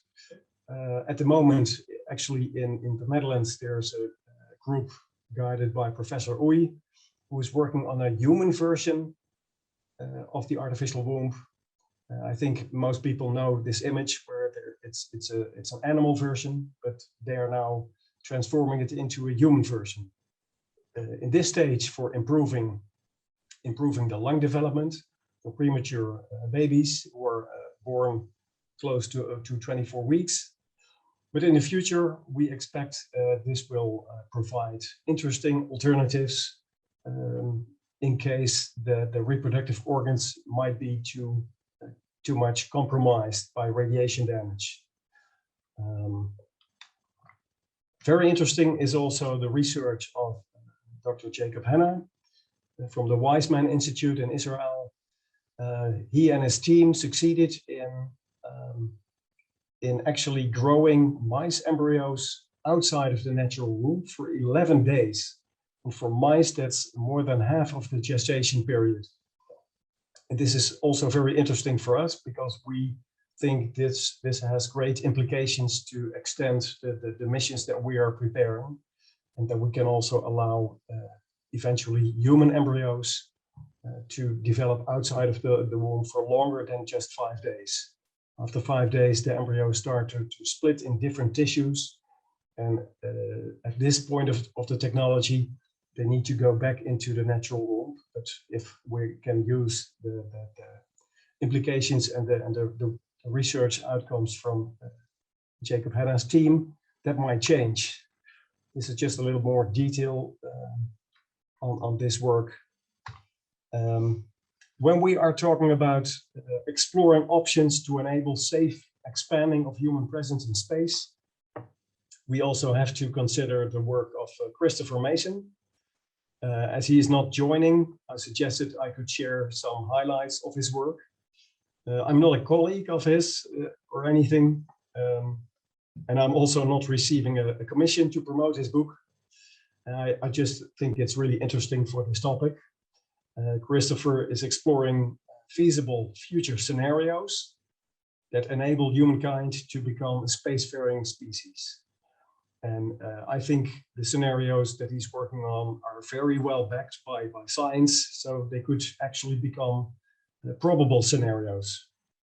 And he's focusing mainly focusing on the opportunities of re-engineering our genetics.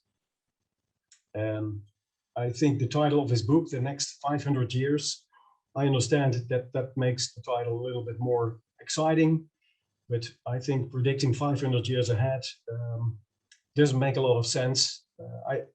I think the next 50 years would be more interesting, and they're still spectacular.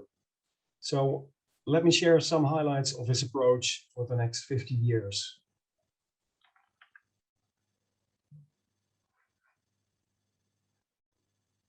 So the genetic technology is one of the key engines in biotechnology that can push humanity forward into the future years. The technological change in this area of genome sequencing in the last 10 to 15 years is really rather extreme. And making it a lot cheaper is a big part of this. So the twin studies, everybody, I think, know Mark and Scott Kelly. One went into space, the other one stayed on Earth. And this has been really valuable and helpful in learning how to do such studies in an efficient and effective way. Overall, it's the outcomes of that twin study was good news. No special red flags for example, Mars mission. Of course, there are still many challenges, but not that we cannot address eventually. So one of the next stages that we just entered in re-engineering genetics is about expanding the genome catalog. And we are starting to shift from focusing on measuring to actively protecting ourselves. And for that, we need to continue to send astronauts in space and go to Mars, and also continue with the Mars sample return missions. And that will enable us to gradually start applying genome-guided medical care and genome regulation. One of those areas also include the preparing of our genes prior to sending them in a hazardous space environment. DARPA is called this their PREPARE project. And eventually this also helps in developing artificial human wombs. So in about 20 years, 20 to 25 years, Chris Mason expects that we can really start expanding our genetic toolbox if we can start using genes from other organisms. One of his main examples is the tumor suppressing gene, the TP53 gene, that is present a lot more in for example, elephants than in humans. And we could copy this from the elephants as one of the many organisms that we can include. And one of the things that our genes used to be able to was to synthesize amino acids, and we lost that capability, but we could reactivate those genes and reconstitute the biochemical pathways in order to increase our self-sufficiency in space. So this is also going to be the period where we can start having long-term trials on human genome engineering. So we are shifting from all the billion years of accidental evolution into guided, more designed evolution. So eventually, let me stick to the next phase of beyond 2050, where we could also, as Chris Mason predicts, start synthesizing new genomes completely from scratch. So that's where we can really start getting creative.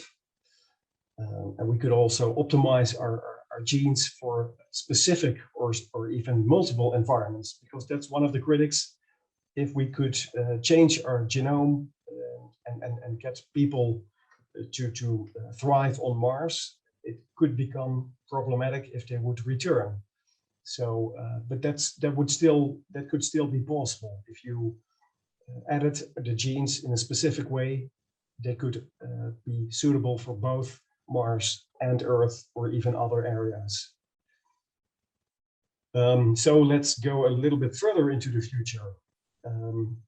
After around 2150, Chris expects that we can also start thinking about life even beyond Mars, and sending our genomes to seed Earth-like exoplanets, and we're discovering them at a really rapid pace.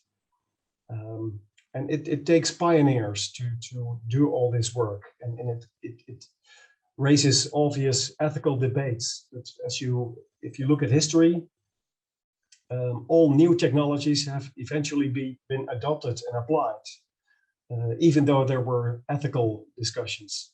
We're working with IVF in space. And if you look at 40 years ago when IVF was invented, it also met a lot of ethical challenges. And it took at least 10 years before most countries started embracing this technology. And now we are extending it even into space.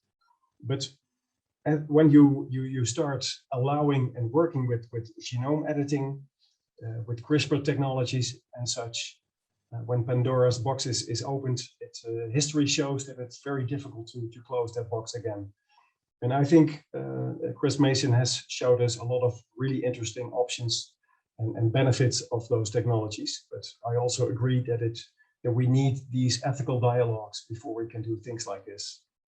So I want to close with one of my favorite citations from Carl Sagan, because our space exploration plans, I agree, they are best described as a dandelion spreading the seeds of life into space, expanding the human comfort zone.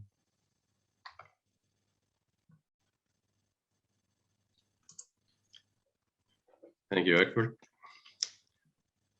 Our next panelist, Dr. Paul Camoon. Hope I pronounced that right.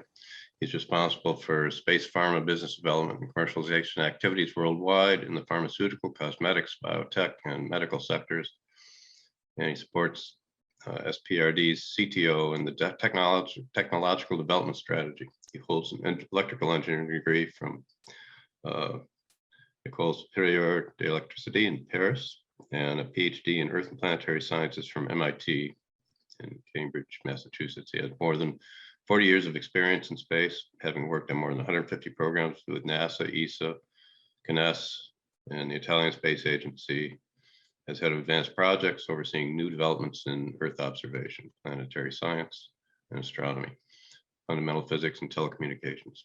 He later became VP for European business at TAS, a leading European company in the development of satellite systems. He's also been an expert evaluator in the European Union R&D framework programs. Was later part of the Space Advisory Committee of FP7 and of H2020 for the definition of the EU space program. He's going to talk to us about space for health on Earth, which is an important topic. Doctor. Okay, thank you very much, Ryan, for the introduction. Okay, so I will be a little more down to earth following what we have heard for all our speakers. I will not repeat also what Liz and Marsh had said. They said really a lot of very advanced stuff that has been done in R&D, in microgravity and so on for the last 20 years, last 30 years even, and using the ISS. Clearly, with Space Pharma, we are very much down to earth, if I can say that, even though we are flying, because we are a commercial company.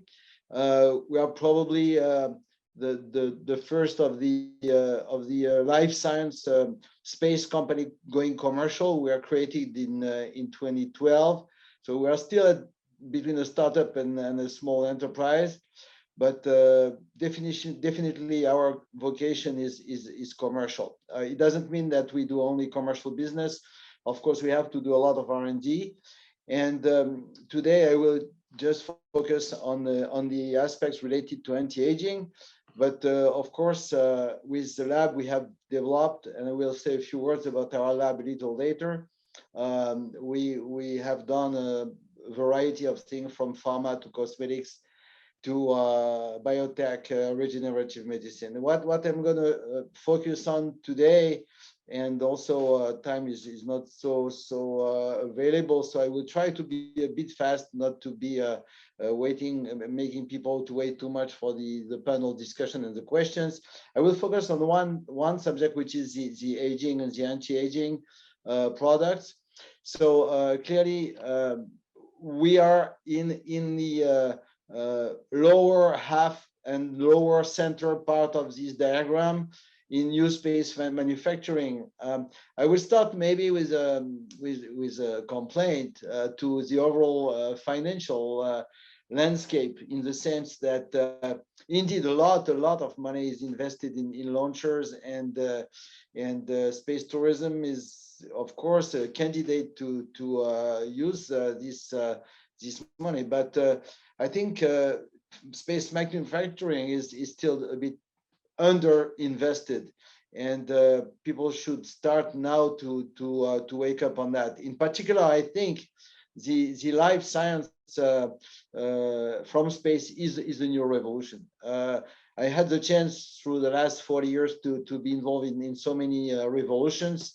In astronomy first, when I was at MIT with planetary science missions, Then, of course, in Earth observation, I was for several years the chairman of the European Association of Remote Sensing Companies. I work in telecom, space station, navigation, but life science is the new revolution.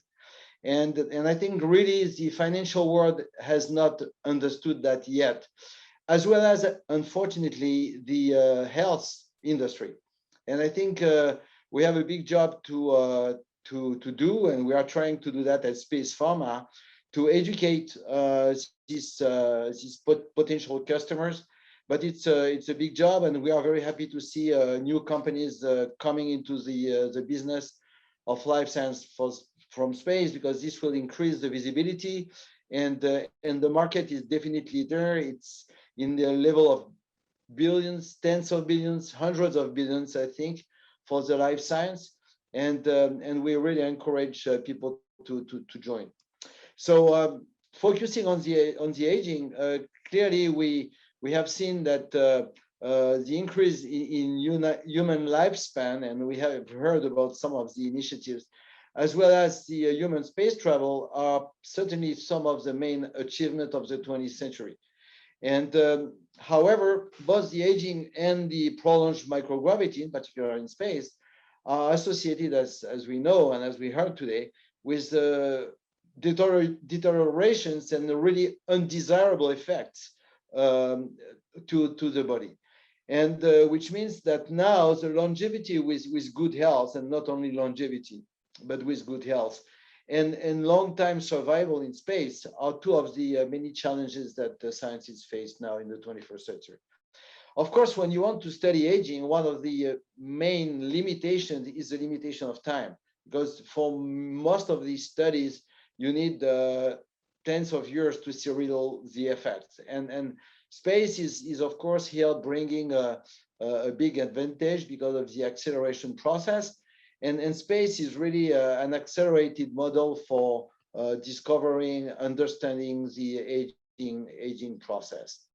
Now, what are the organs? What are the parts of the body which are affected by that? But it looks today that really everything in the body is affected, more or less, because actually everything from neurons to bones, the whole support system of the body has been developed in response to gravity, and which means that the correlations between lifespan and gravity are really important to understand, because gravity is everywhere in the functioning of the body. For a while, since I came from the astrophysics world and planetary observation, and in my mind, gravity was really an important force in the macro level.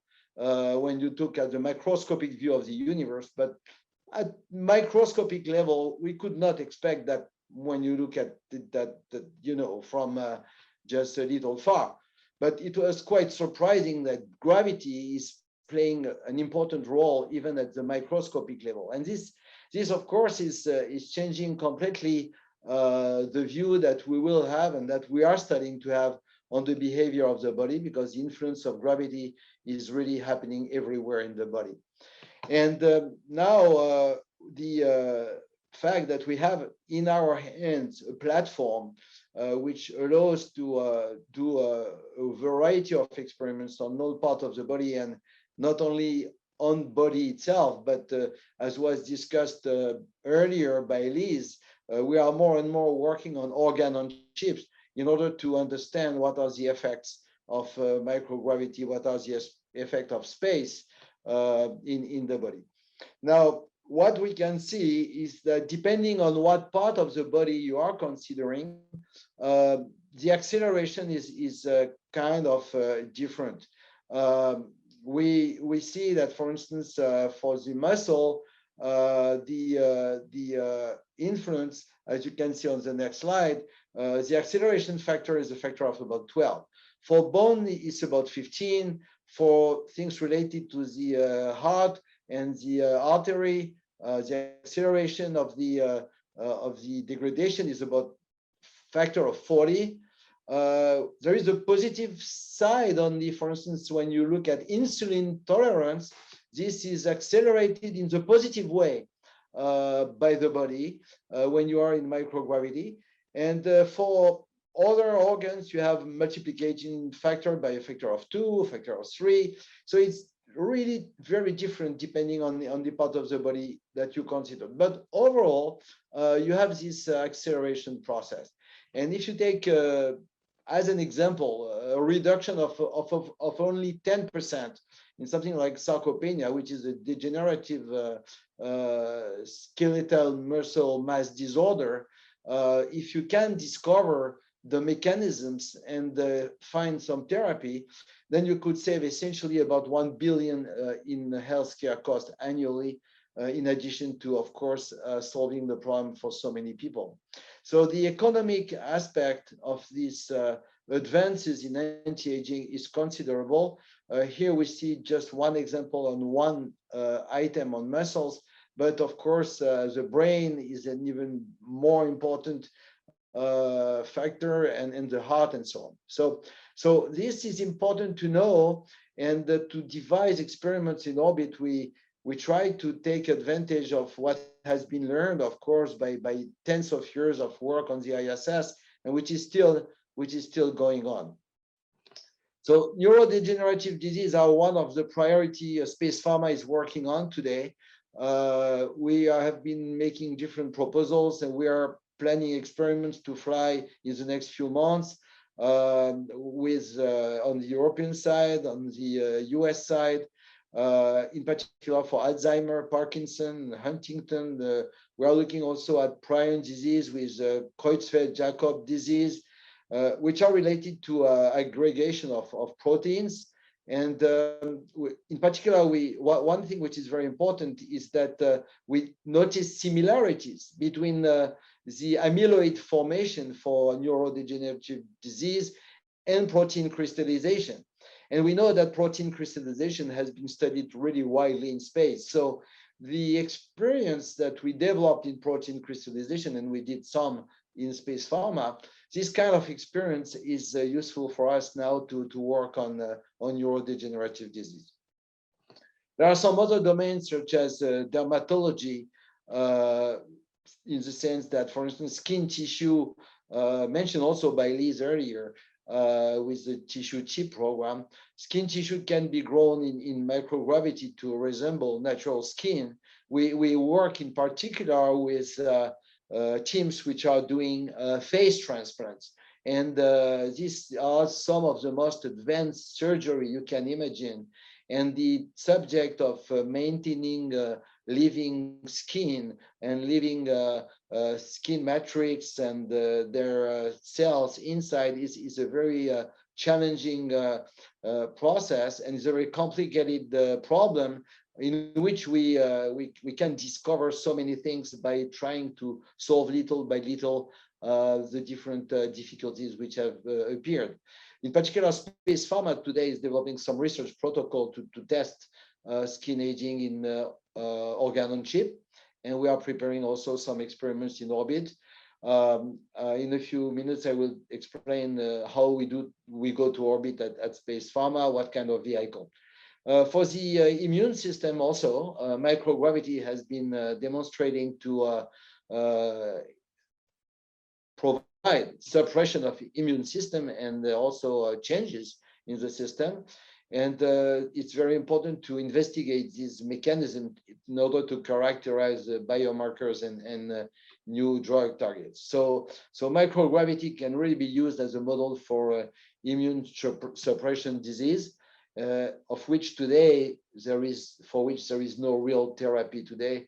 I mean, the ones in particular, the neurodegenerative one. Immune suppression, we start to have some remedies like AIDS, but if I come back a little to neurodegenerative disease, we don't have today a real therapy for that. So microgravity model will be something extremely important to progress, and maybe we'll be able to provide some jumps in discovery that have not been happening on Earth. So Space Pharma is flying his miniaturized laboratory. One of the characteristics of this laboratory, in addition to the fact that it's microfluidics and it's using lab on chip, organ on chip, one of our key function is that our lab is fully remotely controlled. That means our customer is on the ground in his comfort zone and is seeing in his smartphone. We develop an application. He's seeing on his smartphone exactly what is happening in the lab. We have an imager, we have the microscope, spectrometer. So customer can see everything on run. So we don't need astronauts. Of course, if we go to the ISS, we still need the astronaut to plug our lab. But after it's plugged into the power, essentially the lab is directly in contact with the Earth or is just working autonomously. And Space Pharma is using his lab in different platforms. We had started with parabolic flights. Then we started with our own lab, our nano labs, which embark our lab, which is a bit like the size of a shoebox. It's between 2 and 3 U, depending on the version. And then we have been going to the ISS. And then we are looking at the other future vehicles, which are providing a return capability, such as, for instance, in the US, Dream Chaser or Axiom, or in Europe, Space Rider and this kind of vehicle, which are very important for our next step, which is our factory in orbit to do production, and which means that we need to bring things back. So we need flexibility to go up and we need flexibility to go down. And that's why our system is using today our own ground station based in Switzerland. So our satellite is communicating with our ground station. We are developing our network today to communicate with our satellites and our payload, which will not necessarily be on our satellite. So that's our, I would say, important feature is to be able to control our space research from Earth directly in near real time, using lab on chip, using organ on chip, as indicated here. And we have our patents, our own patents for organ on chip, which is very important for brain research and neurodegenerative disease. And the next missions in the next few weeks, in few months, we are flying a company which is called Amorphical, which which has already developed some amorphous calcium carbonate based on some special fish from the sea. And this is a product that has shown high capability to avoid bone mass loss, and even to increase now bone mass, to strengthen the bodies. They have developed this very interesting product. And then we are going to fly with them in a short time to see what will be the effects on our organs on chip on board. And another project we are working on also is something a bit more fun, is some drinks which have been developing to be fighting aging with a special combination of life-preserving compounds. And we are now going to fly also this technology based on some polymers. And things are moving quite fast, even down to earth here in the commercial domain. And there's so much more to do that I think there is really business for investors to provide their support to many companies. And we are ready for this evolution, and we wait for people to wake up. For those who have not waken up yet, but clearly people we have heard today are very well aware. People working at NASA, working on the ISS lab, and the people who have been doing experiments on this lab. I think people are very much aware of the potential, but we are still a small community altogether, and compared to the industry of the health and the industry of medicine, the things which are done today are really very, very little compared to what can be done.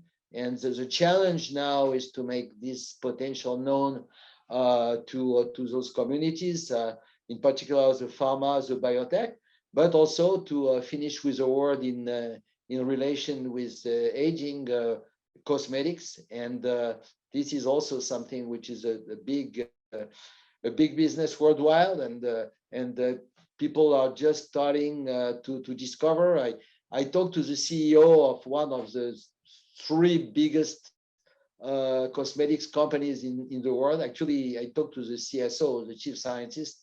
I will not name the company, but I met him about 1.5 years ago. He never heard about the potential of space for working on anti-aging products, which means that there is a lot to be done. And I will just conclude with that. I think all the people who presented today made a really exciting presentations.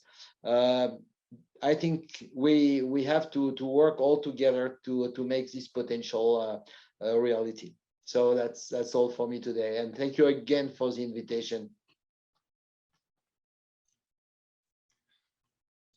Thank you, Doctor.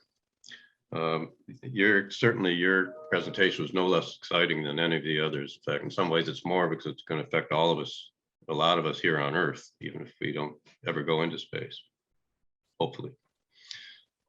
Next and final, last speaker, certainly far from least, is Dr. Arkady Prokopov. Is a biogerontologist, mitochondrial researcher, and physician for integrative medicine with 3 decades of experience in normobaric intermittent hypoxic training and therapy. He also has a great deal of history in space tech and space medicine, in particular, having graduated from the Moscow Medical Academy in 1979, and from 1980 to 91, working in the Moscow Institute of Biomedical Problems as a medical researcher and diving physician. His dissertation topic was application of pharmacological agents and preconditioning interventions to increase performance and augment stress resistance in saturation divers. And speaking as someone who's done saturation diving, never deliberately, that could have been useful. The main practical results of the work turned out to be useful not only in divers and cosmonauts, but also in preventative medicine in general and in rehab medicine in particular. In 1994, he moved to Germany and practiced general integrative medicine there using the knowledge and experience gained in his research. From 2000 to 2005, he was working in the US company that manufactured equipment for simulated altitude training. In 2008, he has lived and worked in Mallorca, Spain. Doctor, we're honored. Thank you very much for inviting me. The topic of my talk is mitochondrial optimization for human space exploration. A short outline. First, I present a clinical case, a treatment of Lee syndrome with controlled hypoxia application in 5-year-old child. Then I discuss spaceflight impact mitochondrial, how spaceflight impact mitochondrial function at the genetic, protein, and metabolic level and organismal level. Impact of spaceflight conditions on the mitochondria corresponds to a chronic hyperoxia. Astronauts present health issues similar to geriatric stress, such as sarcopenia, osteopenia, immune dysfunction, CNS issues, and cardiovascular stress. I discuss physiological benefits of an engineered, controlled hypoxic breathing environment, which has also more benefits. It has fire safety possibilities. And at last, possible future applications for well-being and prolonged space and planetary exploration. So please meet Mohammed. He is 5 years old and he is suffering a fatal mitochondriopathy, Lee syndrome. His parents had a previous child die from Lee syndrome, so when they noticed symptoms in Mohammed, they went to a German clinic for treatment.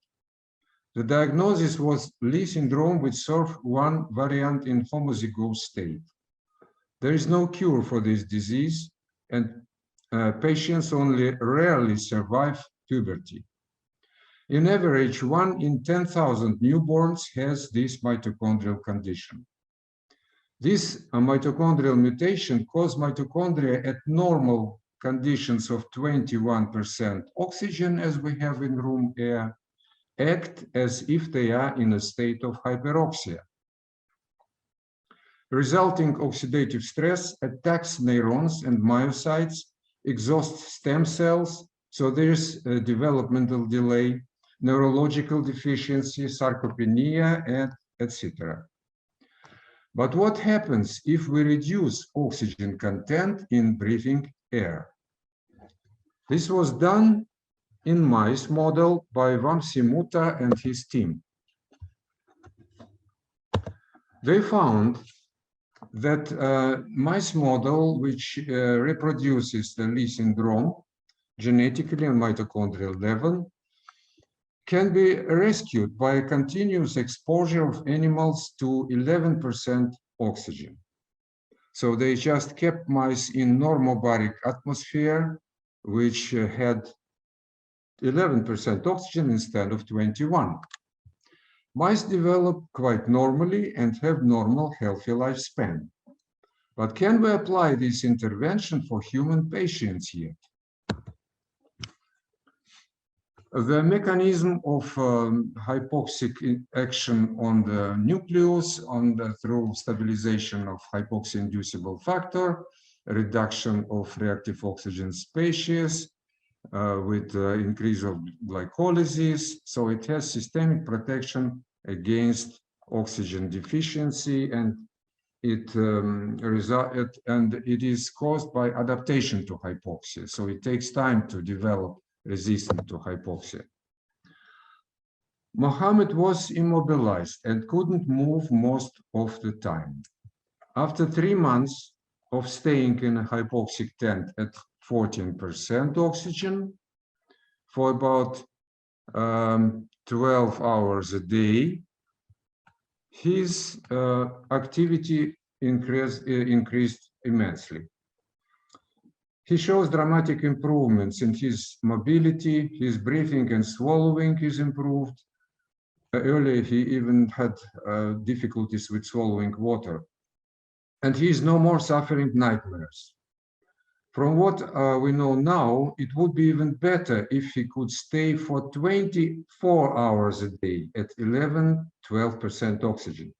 Unfortunately, this is hard to achieve at home. Moreover, as a normal kid, he doesn't like to stay that long in a transparent plastic box. So when the electricity is off, he's the only kid in Libya who is really happy for this. Nevertheless, his mutated mitochondria function practically normally with oxygen content that corresponds to that of Mexico City, altitude of Mexico City. By the way, several millions people live at altitude around 4,000 meters, and they are okay. So it's not something really damaging for humans.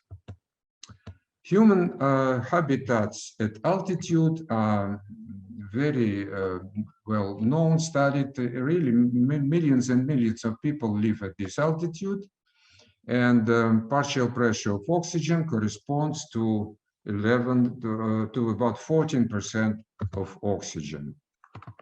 So it's considered for humans quite safe to stay at the altitude up to 4,000 meters. Of course, there is genetical variations, the predisposition. Some people are more sensitive to hypoxia, but in general, it's okay to breathe room air. But we can reduce amount of oxygen by mixing room air with diluting gases like nitrogen, argon, xenon, and so on, as it is done in saturation diving. Comprehensive analysis of mitochondria in space flight reveals that mitochondrial stress is a central biological hub for space flight impact for a range of pathologies which are found during space flights. Exactly the mitochondria, collectively data indicates that there is, for instance, hypogravity related hyperoxia drives the whole cascade of mitochondrial stress. Of course, it is also modulated by cosmic irradiation. which is a fundamental problem in interplanetary missions and lunar Mars habitats. The main mechanism is so-called oxygen effect. Oxygen effect, oxygen effect just shows the partial pressure of oxygen modulates the effect of radiation. The higher oxygen partial pressure, the more prominent radiation effect is. In general, this mechanism is a pro-aging mechanism because combined action of oxidative stress and irradiation reduces amount of healthy functioning cells. It also it causes senescence and increased apoptosis of functional tissues, and it also suppresses stem cell related tissue repair.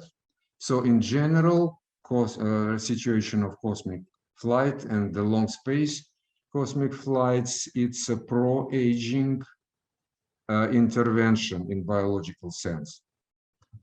But especially important is this action on the neurons. As we now understand, mitochondria in neurons especially sensitive to the summary of these factors. And we know that mitochondrial biogenesis takes place around the nucleus, but then mitochondria should be transported through axons, for instance, to the synapses. And this process is very slow, about 2 millimeters a day. And it's also very sensitive to oxidative stress and irradiation. This problem also takes place in Alzheimer and different types of dementia. I have actually published on this earlier. So, but modulation of radioprotective effects by respiratory hypoxia is quite well known and even used clinically. Here, it's just example of model study in mice breathing 10% oxygen and 8% oxygen, so about half of the room air, and here is even lower during irradiation.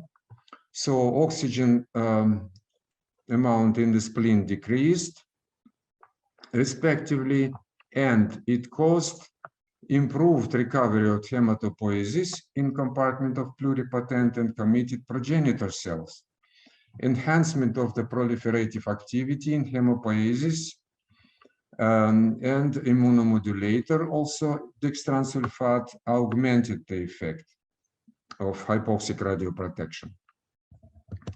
Clinically, it is known and used in some progrediate clinics, in some progressive clinics already for decades. Aerogen acute hypoxia radiotherapy is so far not only the simplest, but also one of the most effective selective radioprotective methods. We studied this phenomenon in Russia in Institute of Biological Problems since the beginning of 70s. The nature of oxygen effect, yes, it's a rather simplistic mechanistical explanation. The lower partial pressure of oxygen, the lower related output of free radicals, and radiolysis of water is also decreased. So in summary, the total load of oxidative stress is significantly less. So no problems with reduced oxygen in normobaric air when the hypoxia is controlled. But does it have other applications, other benefits? Yes, it does. Here, it's one of the very old publication from NASA, Fire Safety Concerns in Space Operation, published in 97. And here we see that the idea of using hypoxia to prevent deconditioning in space was put in 1965, so it's pretty old. Advantages of low oxygen environment is in space cabin. They discuss fire protective, fire preventive qualities of normobaric hypoxic air. This topic was also again brought to attention. I made a presentation in Mars Society Convention in Stanford, California in 2001, exactly on this topic, on combined effect of as an anti-aging, health improving intervention and fire preventing intervention. The exposure of normobaric hypoxic air is not only safe for humans, it also has beneficial effects on the restoration of functions and prevention of stress. Summary of this publication. The program based on the use of normobaric hypoxic mixture can be considered as a selection method for physiological support of emergency restoration of functionality of humans in specialists in hazardous occupations. Of course, it's related to space flights. The other articles which discusses the effects of protection of human brain from the damaging effect of oxygen deficiency, also from hypoxia. So hypoxic preconditioning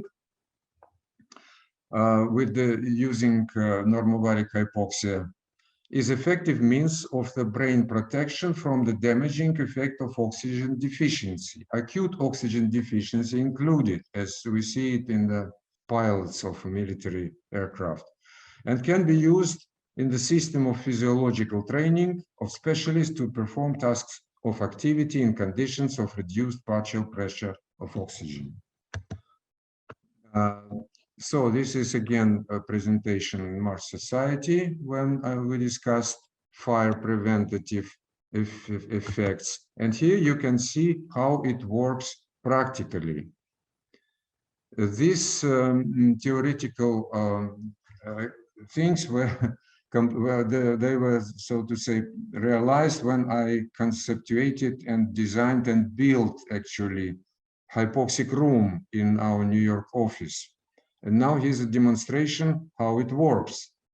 So you see the introduction into normobaric hypoxic environment immediately eliminates fire, even in such inflammable liquids like gasoline and special stuff for setting fire. And the concentration of oxygen in this room is about 14% of oxygen only. So it's absolutely safe for humans, and even people even don't feel the difference, actually. People who, of course, have some chronic conditions, they do feel the difference, but still it is considered safe. You see the attempt to set a match, it doesn't work. Yeah, and these gentlemen, by the way, they have both of them have high blood pressure, and the gentleman on the left, he has 3 bypasses. He didn't feel any bad consequences from staying in the hypoxic environment. So it is proven to be safe for humans, and it reduces the fire hazard of sealed objects. Many studies were done, and it is practically used especially in critical control operation facility, human occupied facilities. But we use also hypoxic application in the other mode. It is just breathing hypoxic gas through the mask with the help of this device, which is produced by our company. The device produces oxygen depleted air with controlled content of oxygen and oxygen reduced air. So the resulting procedure, it produces such a physiological graph. Yeah, here we can see the blue line. This is actual concentration of oxygen. The green line, this is the not partial pressure, it's a percentage of hemoglobin saturation, which is measured by pulse oximeter. The red one is the heart rate, and the yellow one, this is the plethysmogram, it's the blood flow through the capillaries of the finger. So it's a lot of information for a specialist in this graph, and how it changes through the adaptation, what values are improving. This is a lot of very practical applications, especially now we have quite a good success with the post-COVID treatments, with long COVID treatments. So it's increasingly used. Many physicians already use this method. It's also can be used in a load, in a physical load, like athletes do it, for instance, for training, or cycling, for swimming. Here we see this lady, she is actually over 80 years old, and he has amazingly good adaptation to hypoxia. So you see with the breathing, with 9% of oxygen, her heart rate is very stable. It's only increasing till 110 beats per minute, and oxygen saturation drops till 80. So it's very physiological. It's just a phenomenal resistance, which is trained. On the other hand, she has natural genetic resistance. And this is the graph of a young athlete.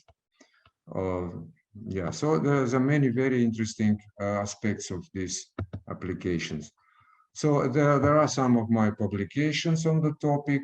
The spectrum of this technology is very, very bright. It can be used for, in general, in prevention, in treatment, and in rehabilitation. And as I tried to show you, it has great perspectives in treatment of uncurable mitochondriopathies, such as Leigh syndrome. Yeah. So in Leigh syndrome patients, continuous exposure to 11 to 12% of oxygen with a short exposure to room air can provide normal air, life and earth condition, but they should stay in a sealed compartments which are ventilated and supplied with this hypoxic air. On the other hand, astronauts in hypogravity, they also benefit from hypoxic training. We have actually in Russia, our cosmonauts for more than 15 years using this method for conditioning for space flights. And recently, they preparing on board of space station, and they now using extensively preparation with our device. And intermittent exposure to a lower, even lower oxygen can prevent space irradiation, especially during the solar flays. Or I see my internet now can be broken. And it provides enhanced resistance to stress factors of space exploration. In both cases, relative hyperoxia plays a decisive, a crucial role in this. So if we introduce controlled hypoxia, we can provide a lot of beneficial effects for patient with Leigh syndrome, which carried mitochondrial mutation that is fatal at room air, but is life-saving at 11 to 12% of oxygen. So they actually have a pre-adaptation to artificial gaseous environment, which is health protective in long-term space missions. On the other hand, we can improve the biology of astronauts. We can upgrade to have better resistance and tolerance to stress-again factors of prolonged space missions. Hypoxic preconditioning provides multiple adaptations and augments stress resistance. Normobaric hypoxic gaseous environment that is health protective in long-term space missions. As a conclusion, I can say that controlled hypoxia application in the mitochondrial optimization protocol can synergistically solve the two dramatic challenges confronting our human civilization. We can alleviate problem or reduce growing burden of mitochondrial disease and we can we can solve the problem of ethically acceptable and economically affordable adaptation and upgrade of humans for successful deep space exploration. Thank you for your attention. We have at least 15 minutes for panel discussion now. We've lost some of our panelists. I think we've lost Drs. Warren, Ginelli, and Fogarty, but we still have Paul Camoon. Ian is here. Marsh is here. Shauna is here. Of course, Dr. Prokopov, Jim, and Egbert.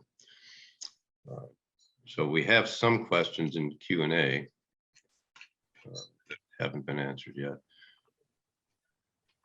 I think one we had was for Dr. Fogarty, so that's not going to be useful. Question for Dr. Pandya. Do you agree with Dr. Zubrin's statement, that's Bob Zubrin, the Mars Society, that the first pioneering species on Mars is going to be a branch in human evolution? Why or why not?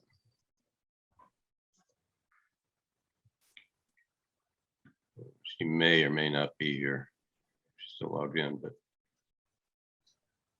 she was in the, she actually is working in the ER as she was doing this, so she might not be available. I'm going to ask a broader question, I guess, and in the context of my opening remarks. We are going to see, I think, a vast increase in the number of humans that go into space in the next few years. If, if Starship flies, or when Starship flies, we used to have an expression, when my ship comes in.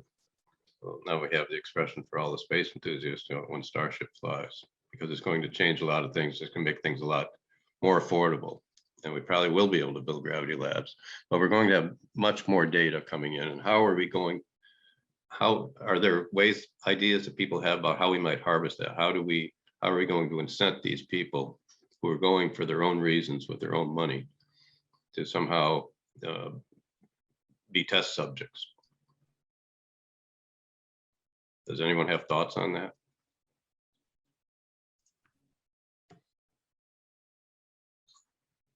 Well, Rand, I would say it's the normal human motivations that have gotten people to do anything throughout history. And most of it is around either you pay them or you pay them or you punish them, right? Well, exactly. Fear and greed are the two drivers, and the main, let's say, the first level of motivation that is focused around capital gain is probably around land. So land is settlement to a great extent. So it comes down, it's very interesting because I think the aspirational drivers of, say, people around this conversation as early adopters and innovators is to push for the expansion of human civilization. Not to abandon Earth by any means, but to expand beyond Earth. The motivation of the early and late majorities, those who don't care about the ideals and principles, are to generate increased capital and wealth and resource concentration by the acquisition of land and assets and other resources. And it's actually, I think, one of the factors of the growth of market-based economics is that both the aspirational drivers of the early adopters and the financial and resource drivers of the early and late majority both align synergistically to open up that frontier.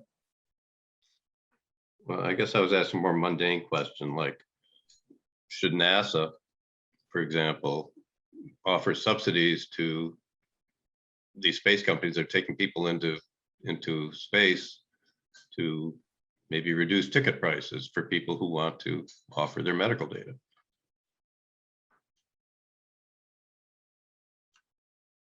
Rand, I think there's a couple ways to get people to share their medical data. Some people wish to share their medical data, feel like they're contributing to the greater good, the greater research.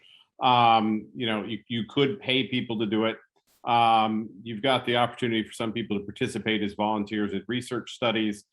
So, you know, it may be that which is one of the ways I got on the Vomit Comet back in the early days, is I agreed to be an experimental subject. So I traded my medical data for a flight. So I think that's one way to get it. So I do think is that motivation. There's a fair amount of market forces at work.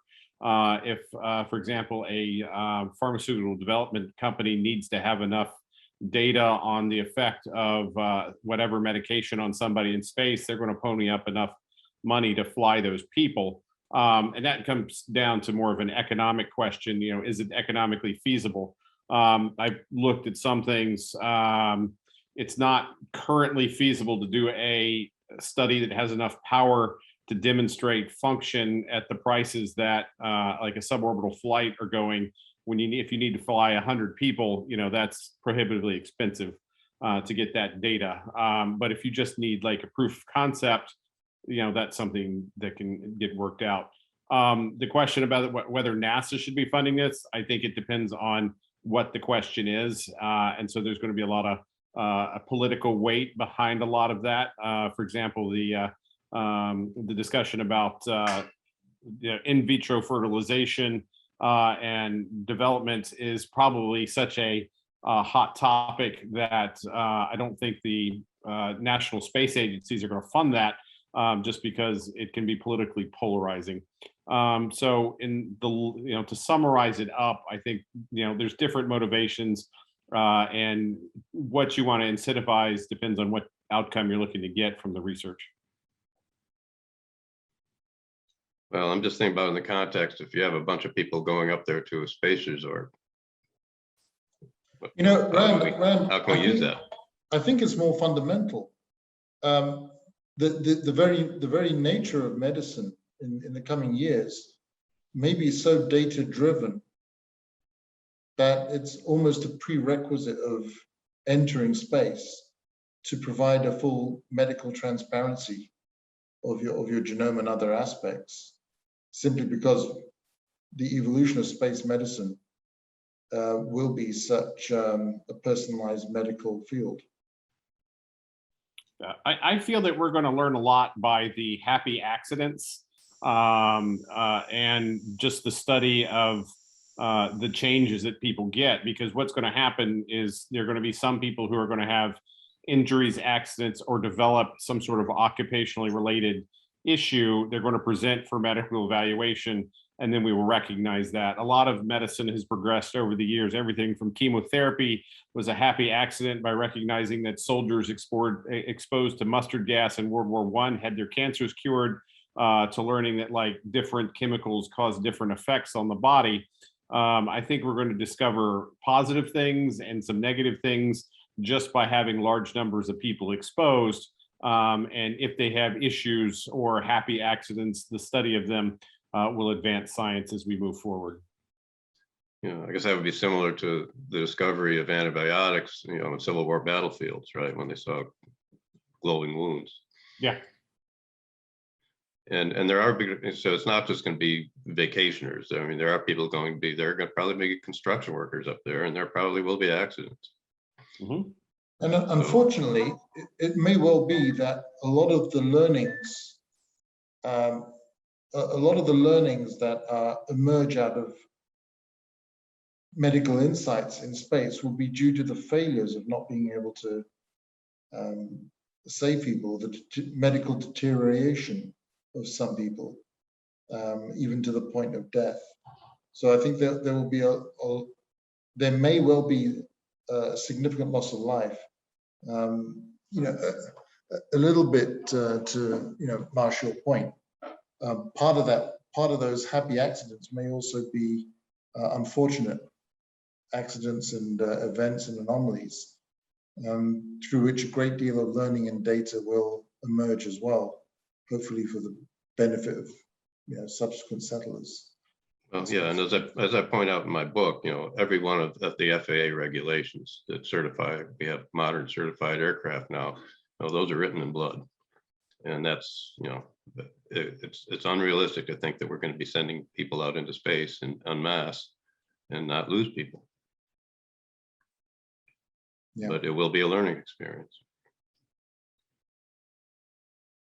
There's some. So most people, I think most people going to space will sign clear indemnities that they're willing to take the risk, and they're willing to have, it may well potentially be either a requirement or a standard or a best practice, that you're also willing to subject your cadaver to the greatest medical scrutiny possible.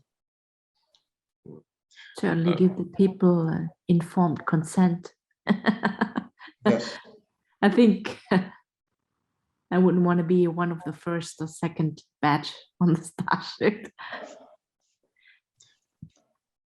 Well, I think that Elon plans to have a lot of cargo flights to Starship before he puts people on. Here's a question, because you know we've talked a lot about the correlation between aging, diseases, and space. Somebody's asking, is there a relationship between space and diabetes and cardiovascular CVD here on Earth specifically? Yes, but it's not direct. So it as one of the speakers said, there is some accelerated aging. There's definitely cardiovascular changes, but they don't exactly correlate with, for example, heart attacks. Your heart does in some ways become weaker in space in microgravity and prolonged, and so you get orthostatic hypotension when you come back to Earth. We have learned a lot from osteoporosis studies in astronauts. The endocrine system is altered. Some of the diabetic advances actually for micromineralization are indirectly related to space flight. But basically, I am not aware of a diabetic that's flown into space. So I will basically say that that has not been studied directly. And that's going to be one of the opportunities when we fly people with diabetes, advanced cardiovascular heart disease into space, I think will be beneficial. The biggest risk for someone with advanced cardiovascular disease flying to space is not actually the microgravity, it's actually acceleration during launch and reentry. Right. And one of the things that you're going to see is, I personally think that certain people like with congestive heart failure may do much better in a microgravity environment. So, you know, I think there would be potential for, example, a orbital hospital where certain medical conditions, you know, the Lee syndrome would be an obvious one, but, you know, would do much better in the space environment. You know, what exactly all those are, I don't think we've quite teased out yet. We're just on the edge of this great era of discovery where we're going to have much more people in space. Yeah, well, we're coming up on the end of our time. So unless, I don't know whether we can extend or not. But if not, I think that's kind of the way I started, was talk about what we're going to be learning when all these people go into space. And that's probably going to be a good way to end up on. We're going to learn, I say, we're not going to be sending these weirdos, these astronauts into space anymore. We're going to be sending normal, everyday people. And we're going to learn a lot more, because science, the space is not going to be settled, you know, by these superhumans. It's going to be, they're going to be young men and women going out there and building new lives. And we're going to learn a lot when that happens, I think. So with that, I think we'll wrap up unless somebody else has any final comments. I just my only comment is I think the transport systems this decade and other supporting technologies are going to allow us to push out into the inner solar system before mid-century en masse with thousands of people. And we have to have the cultural robustness to accept new forms of medical practice, surgery, death in space, hardship, but great opportunity, great inspiration, great hope, and ultimately the expansion of civilization out into the solar system, into the stars. It's not going to be an easy road. It's going to be a rough road. We need to regain our grit of frontier mentality and be prepared to absorb the risks and to realize the rewards. Yeah. And as I said, I wrote a book about that. So I want to thank all the panelists. I think it was a very interesting discussion, exceeded my expectations, including the panelists who had to leave us early.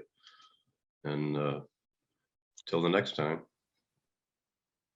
Thanks for having us. Yes, thanks for inviting us. Awesome conference. It was a Thank pleasure you. to contribute. Thank you. Can we have a group picture? Take your round. Well, it's recorded. Thank you. Thank you, Paul. Okay, thanks.